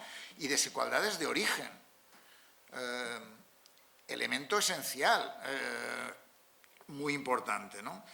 Y necesitamos que avanzar hacia una igualdad de género y de justicia social, sin duda alguna, ¿no? Yo creo que reconocer el valor del cuidado, realmente, me parece que es un aspecto, creo que revolucionario, pero por hacer. Me parece que falta mucho por hacer, ¿no? Si queremos darle centralidad al cuidado, creo que nos falta cambio de... creo que es un elemento de recursos, evidente, pero también es una cuestión de actitud de pensar en las necesidades de los demás. Si no piensa en las necesidades de los demás, nunca pensará en el cuidado. Y por tanto, en ese sentido, creo que forma parte de algunas cuestiones que me parecen importantes. Quería partir de esos conceptos, de esas ideas, ¿no? Y quería añadir algunos datos que me parecen importantes. Lo digo por pensar qué es lo que hay. El 44% de la población europea, 44% de la población europea, considera que el cometido más importante de una mujer es cuidar del hogar y la familia. 44%, 44%. El 43% piensa que el cometido más importante del hombre es ganar dinero. Lo digo porque partimos de, a veces pensamos que estamos allá y estamos aquí atrás, quiere decir, ¿no? En ese sentido, las mujeres europeas invierten 22 horas semanales en tareas domésticas y de cuidados, mientras que los hombres dedican solo 9. 22 a 9. Es decir que, y creo que favorable a los hombres esos datos, sin duda alguna, ¿no? Y es evidente que el 75% de las cuidadoras informales son mujeres. Más diría, ¿no? Que 45 de cada 100 mujeres cuidadoras de personas dependientes califican su salud como mala frente a 30 de cada 100 hombres, ¿no? Y en nuestro país, que tiene un sistema público de salud más o menos de calidad, aunque cada vez menos, hay un mayor porcentaje de mujeres que de hombres que declaran dificultades de acceso a determinados servicios por motivos económicos, a salud dental o a salud mental. Incluso diría, ¿no? El 93, en un estudio del CIS, del Centro de Investigaciones Sociológicas, hablando sobre el final de la vida, decían que los calmantes necesarios para mitigar el dolor, el 64% ayudaría a morir sin sufrimiento, respetando el testamento vital, ¿no? Y eso es pensar que alguien piensa en un entorno determinado en los otros, ¿no? Y yo ante eso creo que, digo, pensando en esos datos y pensando en esas ideas, yo vuelvo a decir esa idea. Es necesario cambiar esa visión con una implicación de toda la sociedad, ¿no? Y en ese sentido creo que probablemente hay que tenemos que plantearnos un sistema integral integrado de cuidados, ¿no? Un sistema público de cuidados, sin duda alguna, universal, accesible, equitativo y próximo para todas las personas. Primera idea. Y eso implica más de social y sanitario, no social y sanitario, dos mundos aparte, cuando la realidad es que sería un mundo social y sanitario, sin duda alguna, por un lado, ¿no? Segunda cuestión, hay que situar a las personas en el centro de los cuidados, ¿no? Que me parece que permita dar respuestas a las necesidades, prestando especial atención a aquellas que tienen unas situaciones donde el derecho al cuidado debe ser necesariamente protegido, ¿no? Tercera idea, tiene que haber más servicios públicos.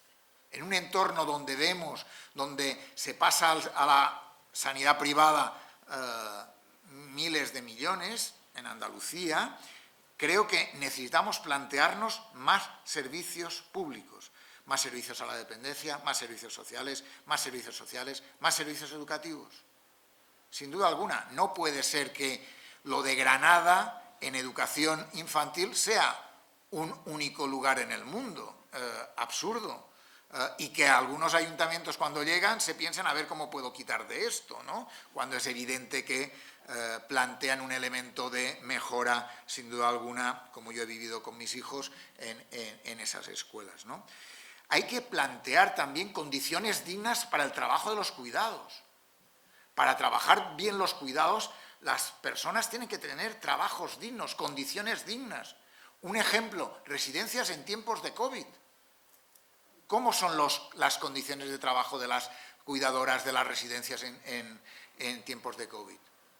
Impresionantes, ¿no? Por tanto, salarios dignos, eliminar precariedad, sin duda alguna, y además en empleos tradicionalmente hechos por mujeres, además añadir, ¿no? Sin duda alguna hay que trabajar el cuidar a quien cuida como un elemento fundamental para vigilar y hacer cumplir el orden social que combate la discriminación. Hay que fortalecer la inspección para que los servicios que reciba la gente sean los adecuados. No puede ser que yo reciba mi derecho a la dependencia cuando ya me he muerto. Muchos andaluces mueren y no han recibido el servicio a la dependencia. Por tanto, absurdo, ¿no?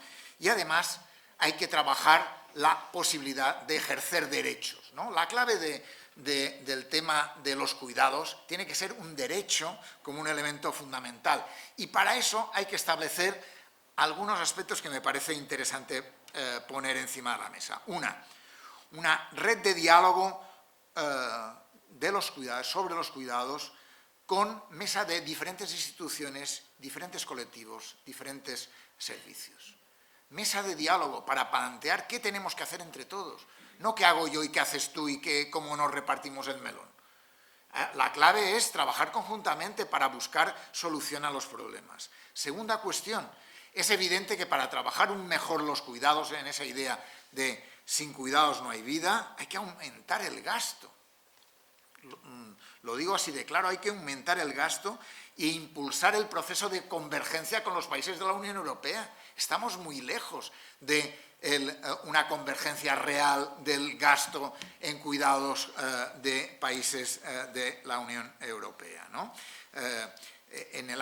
Tengo una cifra del año 2017, que probablemente no es la real, pero 3,7 Holanda, 3,2 Suecia, 0,7 España.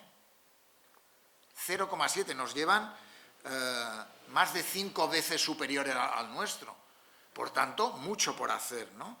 Es evidente que necesitamos una reorganización del sistema de servicio de cuidados, en la cual, por ejemplo, un ejemplo puede ser el tema de las empleadas del hogar, donde la necesidad de programas de acciones y reformas legislativas son necesarias para una equiparación de derechos, sin duda alguna, ¿no?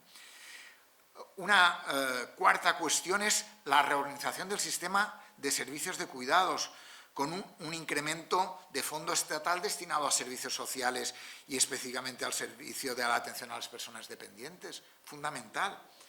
En quinto lugar, hay que reformular y ampliar las prestaciones y la profesionalización de los cuidados, que, como he dicho antes, están en precario, ¿no? Que las condiciones de trabajo son realmente muy mejorables, ¿no? Hay que reforzar el sistema para la autonomía y la atención a la dependencia. Hay que reestructurar las residencias de personas mayores. Hay que reforzar el sistema de cuidado y educación infantil. Hay que reforzar y reformular el servicio de apoyo a domicilio. Y aprovechar en todo eso el poder de la tecnología y aumentar la transparencia en todo eso, ¿no? Yo creo que si no nos planteamos eso, es evidente que partimos de menos no sé cuántos, como decía antes, ¿no?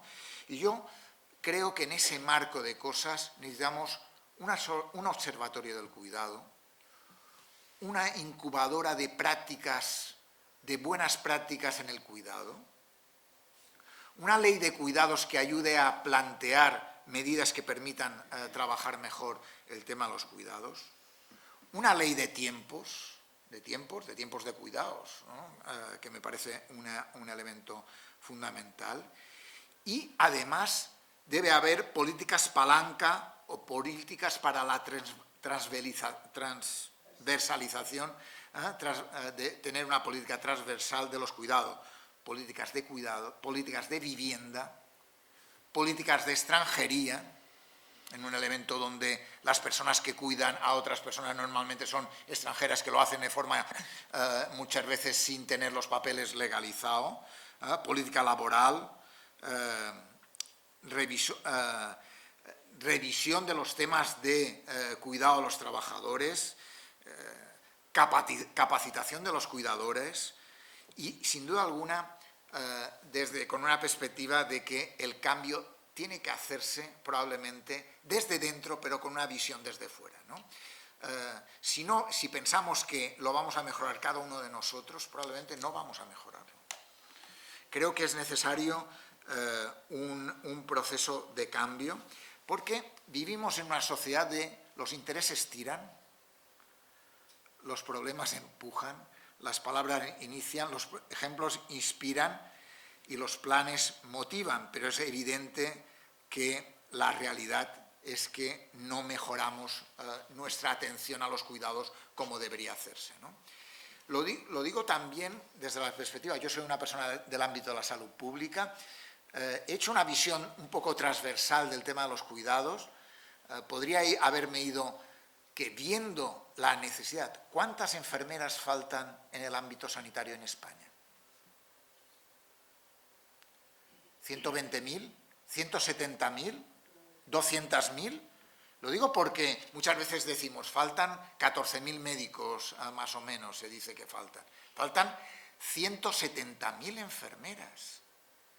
En un entorno probablemente que si queremos que haya una revolución de los cuidados, porque el cuidado es revolucionario, es evidente que falta poner los recursos donde deberían ponerse, ¿no? Y es evidente que para eso tenemos que plantearnos cambios para poder hacer posible todo eso, ¿no? Tú comentabas el hecho de la salud mental. Yo digo que la atención a la salud mental desde la perspectiva de la medicalización no nos lleva a ningún sitio. Y es evidente que si a mí voy a una consulta de salud mental y lo que recibo es una pastilla, al final seguramente yo no voy a contar mis procesos más íntimos. Es evidente que en un ambiente de estima los pacientes se sienten más proclives a explicar algunos de sus temas más reales, más íntimos, más cercanos a su vida, ¿no? Y es evidente que para eso, desde mi punto de vista, hay que aprender a mirar las cosas desde una perspectiva distinta, ¿no? Hay que dar soporte emocional a las personas. Yo creo que en el siglo XXI va a ser un ámbito donde los cuidados van a tener un papel importante y, sin duda, las emociones van a tener un papel importante, ¿no? Y es evidente que para eso tenemos que plantearnos una apertura de mente desde la perspectiva de la participación, de la colaboración, de la interacción, de saber enfocar bien, porque si no enfocamos bien y no cogemos los elementos necesarios para poder hacer el camino juntos, sin duda alguna no llegaremos a donde tenemos que llegar. Y sin duda alguna, y por tanto, yo creo que, y termino con eso, son tiempos de hacer las cosas de otra forma, y sin duda alguna, y los cuidados también. Muchas gracias.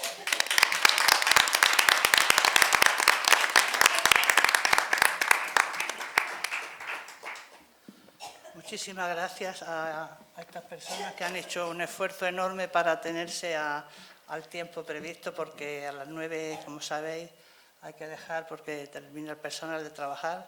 Y entonces, bueno, nos queda un poquito de tiempo para que aportéis vosotros cosas, para que preguntéis lo que os parezca, ¿vale? Compañera Pepa tiene por ahí el micro. Bueno, lo primero, felicitaros a Lucía por la organización de la mesa y a cada una de vosotras y a Joan.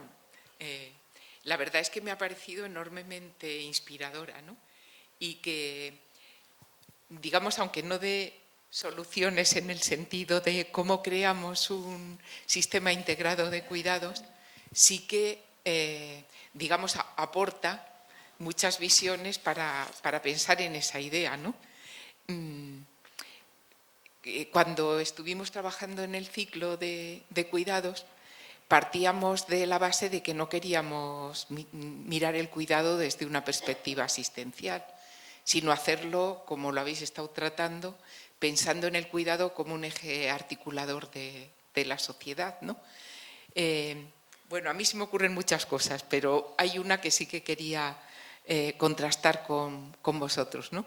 Me sumo a casi todas las reivindicaciones que habéis hecho, a todas, pero pensando en cómo podemos conseguir eso del cuidado como eje articulador, a mí me ha venido a la cabeza algo que hemos hecho en salud alguna vez, que es eso de salud en todas las políticas, evaluación del impacto en salud, que quizá una manera o una reivindicación posible sobre el tema sería intentar que todas las políticas públicas pasasen por el filtro de cómo afectan a la posibilidad de cuidar, ¿no?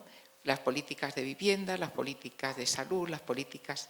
Algo como lo de la perspectiva de género, pero no solo perspectiva de género, sino perspectiva de cuidados. Solo quería plantear eso, bueno, por si alguien queréis recogerlo y si no, como una idea. Gracias.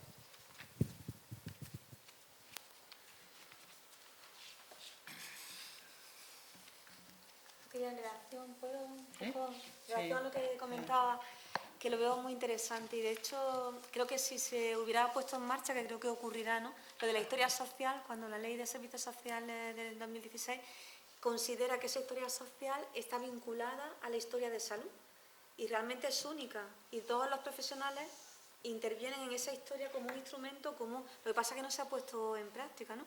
Ahora en el 2023 salió una orden, parece que iba a regular la tarjeta social y plantea un poco la línea de lo que tú dices, ¿no? Que el vehículo sea salud, pues perfecto, porque la salud afecta a todos, ¿no? Creo que es muy interesante, pero que salir. Mira, esta mañana hablaba con el director general de Salud Pública del Ministerio, Pedro Gullón, y me decía, Pedro, decía, ¿cuáles son tus líneas ahora que el viernes sacaron el plan de prevención y control del tabaquismo? Y me decía, tengo varias cosas en la cabeza, una agencia estatal de salud pública, y otra, evaluación de políticas, ¿no? Esa idea de plantear, y me decía, y me voy a agricultura, y me voy a agricultura, ¿no? Una manera de dónde hay que meter la historia en cualquier aspecto para poder generar políticas de cuidados integrales, intersectoriales, en la cual cuando se hacen determinadas medidas se tengan en cuenta cómo afecta a cuestiones que van ligados a la vida diaria, ¿no? Y me decía, eso es un elemento esencial, ¿no?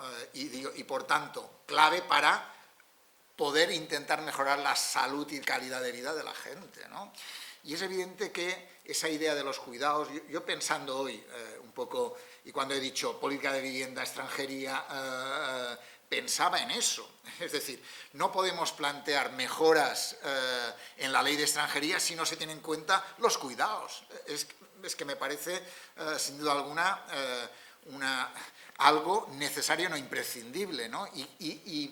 Y por tanto, hacer más evaluación de políticas, hacer más salud en todas las políticas a nivel de intentar salud en el amplio marco de la palabra, ¿no? Salud tal. Y por tanto, una buena palabra para recoger ese salud en todas las políticas es cuidado en todas las políticas, ¿no? Que es un poco lo que has venido a decir tú, Elena, ¿no? Es evidente que o cambiamos ese chip o sin duda alguna hacemos compartimentos estanco donde yo recuerdo, y tú recordarás, cuando en salud se planteó o trabajáramos en una etapa salud y servicios sociales, ¿no? Y se trabajó conjuntamente con una idea. Y claro, la sensación que tenían unos con otros era decir, nos van a quitar todo, ¿no? Claro, salud tan grande. Es evidente que si no pensamos desde la confianza buscar maneras de trabajar conjuntamente y buscar que la clave es el cuidado, la clave es la salud, la clave es la mejora, la clave es... ¿no? Es evidente que nos equivocamos, ¿no? Y desde esa perspectiva yo creo que hay mucho por hacer, pero quiero decir, Andalucía, con la ley ómnibus tipo Maley que se ha hecho de disminuir los procesos y pasos a lo que hay que hacer en la administración pública, una de las cosas que se ha quitado es el tema de evaluación de impacto. Lo digo por tener en cuenta que en lugar de ir hacia allá, vamos hacia atrás, como yo decía antes. Cuidado con que a veces para decir vamos a disminuir nos quitan derechos que son necesarios para hacer políticas integrales y globales. Y que es un gustazo ver esa mesa. Y muchas gracias al Ateneo por lo que ha organizado. Mi vida profesional se ha desarrollado en el tema del ámbito de los servicios sociales, terminé en el ámbito de la dependencia y siempre añadiendo a todo lo que habéis dicho, a todo el análisis que ha hecho Esther y demás, la falta de recursos. Entonces, lo que a mí siempre se me descuadra, porque yo creo que a la vista está que los profesionales tenéis y hemos tenido y tienen muy claro por dónde hay que ir a encaminarse. El problema siempre es el financiero, el económico, el que no hay recursos, el que no se dota. Entonces, ahí es donde a mí siempre me ha chirriado el tema. Primero porque a nivel social todo el mundo nos vemos que no somos dependientes, que no nos hace falta nada y esto no va conmigo, hasta que me toca. Y cuando me toca, pues resulta que no hay recursos. Luego después que las políticas van siempre enfocadas a una rentabilidad económica. Y bueno, que faltan empresas y que falta no sé cuál, y que rentabilidad económica. La rentabilidad social se valora muy poco. Pero aparte de eso, lo que a mí me asombra es que la rentabilidad económica va muy unida a la rentabilidad social, porque el vivero de empleo que se puede dar y que se puede generar, a la vista está 170.000 enfermeras, el vivero de empleo que se puede generar en los cuidados es abrumador. Además, hubo una vez, no me acuerdo qué año, pero el Instituto de Estudios Fiscales hizo un examen, un estudio del impacto de la ley de la dependencia. Entonces, el impacto de la ley de dependencia económicamente le era rentable al Estado. Por €1 que podía intervenir el Estado, se iba a recoger entre 1,5 y 1,10, nada más que en impuestos directos de IRPF. Pero esa mentalidad y esa falta de justicia fiscal, yo creo que la sufrimos muchísimo todo el ámbito de trabajo que habéis expuesto de esta forma tan coherente. Gracias.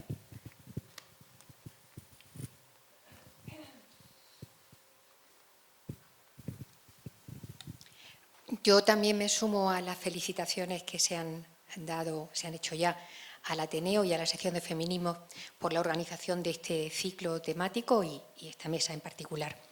Yo estoy de acuerdo en que la clave de bóveda de un sistema de cuidados debe ser la dignidad, deben ser los recursos económicos, la dotación económica, pero me falta otro punto de esa clave de sostenimiento del sistema y creo que tiene que ser enfatizado particularmente en este momento, puesto que estamos hablando, y esta actividad, la promoción de esta actividad viene de la sección de feminismo del Ateneo, y es la corresponsabilidad. Es decir, se ha hecho muy poco, por no decir nada, teniendo en cuenta los datos estadísticos que se han dado aquí, aunque sean desfasados del año 17, pero son enormemente reveladores de que los cuidados siguen siendo un sector, un ámbito enormemente feminizado. Y la corresponsabilidad se ha olvidado. ¿Qué políticas se han hecho a ese respecto? Se ha hablado de un marco regulatorio, El marco regulatorio existe. El Estatuto de los Trabajadores ha ido mejorando los tiempos, es decir, la regulación, el régimen de los tiempos de cuidado de los trabajadores y de las trabajadoras, estableciendo un sistema neutro de los permisos parentales, dedicados precisamente a los cuidados. ¿Qué sistema de control está habiendo? Es decir, se han igualado la duración de los permisos, todos, maternidad, paternidad. Yo no estoy de acuerdo, con todo el respeto a la ponente, en que se deben de ampliar los permisos por parto. Creo que los permisos tienen que ampliarse por igual, tanto en los permisos de maternidad y paternidad biológica, porque también existen cuidados en la adopción, hay una necesidad de cuidado en el acogimiento. Lo que hay que ampliar es las herramientas de control, de coactividad incluso, para que el uso, el ejercicio de los derechos de conciliación de los padres adoptivos, biológicos, de acogimiento, sean también utilizados. Y romper esa dinámica, esa conciencia social, de la que se ha hablado también, que nos lleva a que casi un 50% de la población piensa que los cuidados de menores, de mayores, de personas dependientes, es una cuestión femenina. Sobre eso hay mucho que hacer. El marco regulatorio está, pero hay que hacer campañas de concienciación, no solamente desde las administraciones, sino también desde la sociedad civil, las instituciones privadas, asociaciones, fundaciones, que conciencien sobre esa materia. Esa era la reflexión que quería aportar. Muchas gracias. Por referencia... Pepa, por ahí han pedido la palabra.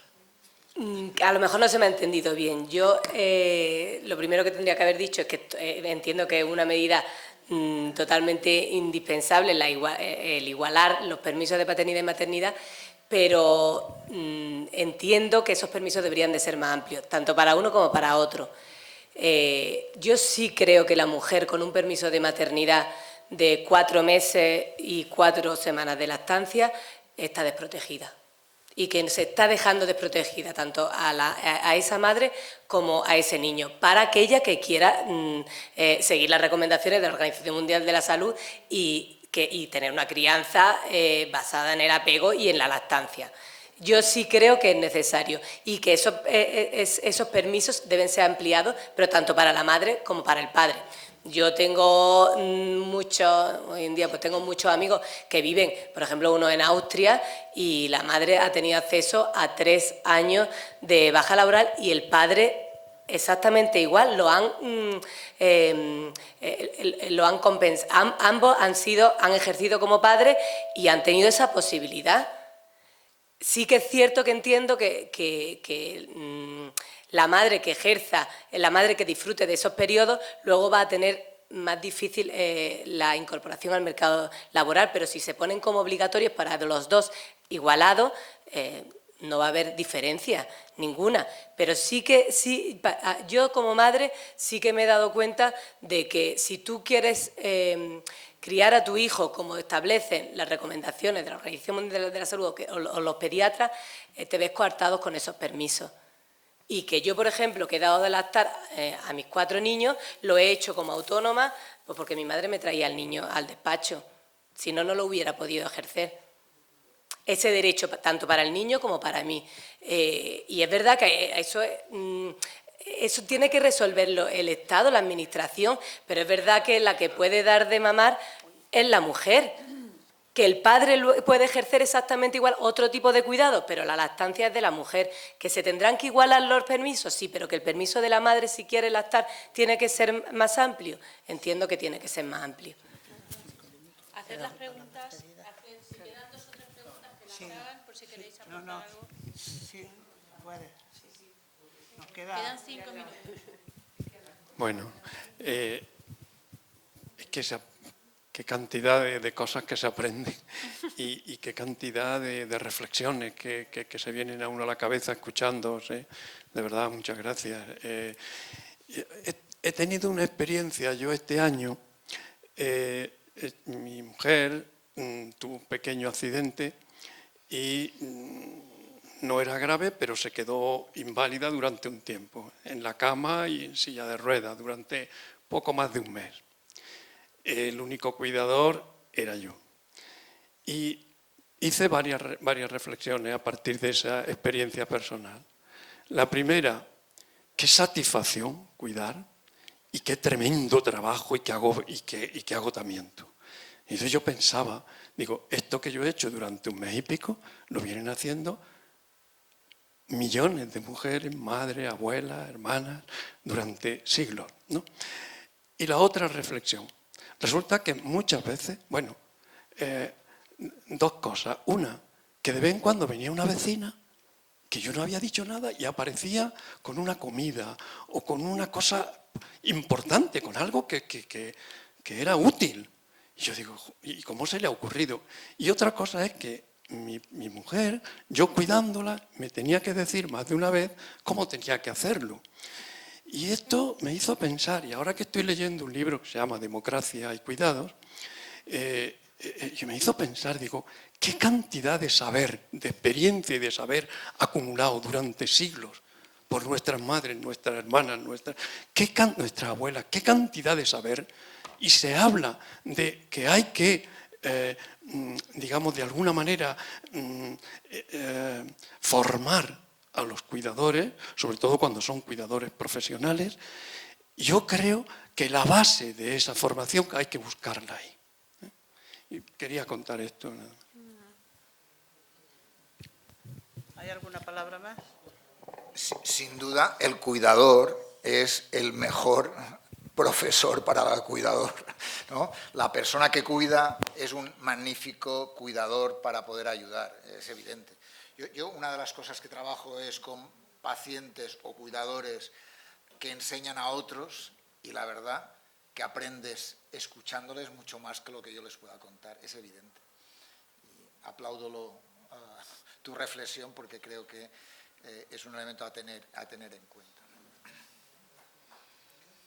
Como tenemos el tiempo, ya que faltan 2 minutos y vamos a hacer lo mismo que hemos sido respetuosas para empezar a las 7. ¿Tú habías pedido la palabra? Pues venga, una palabra breve.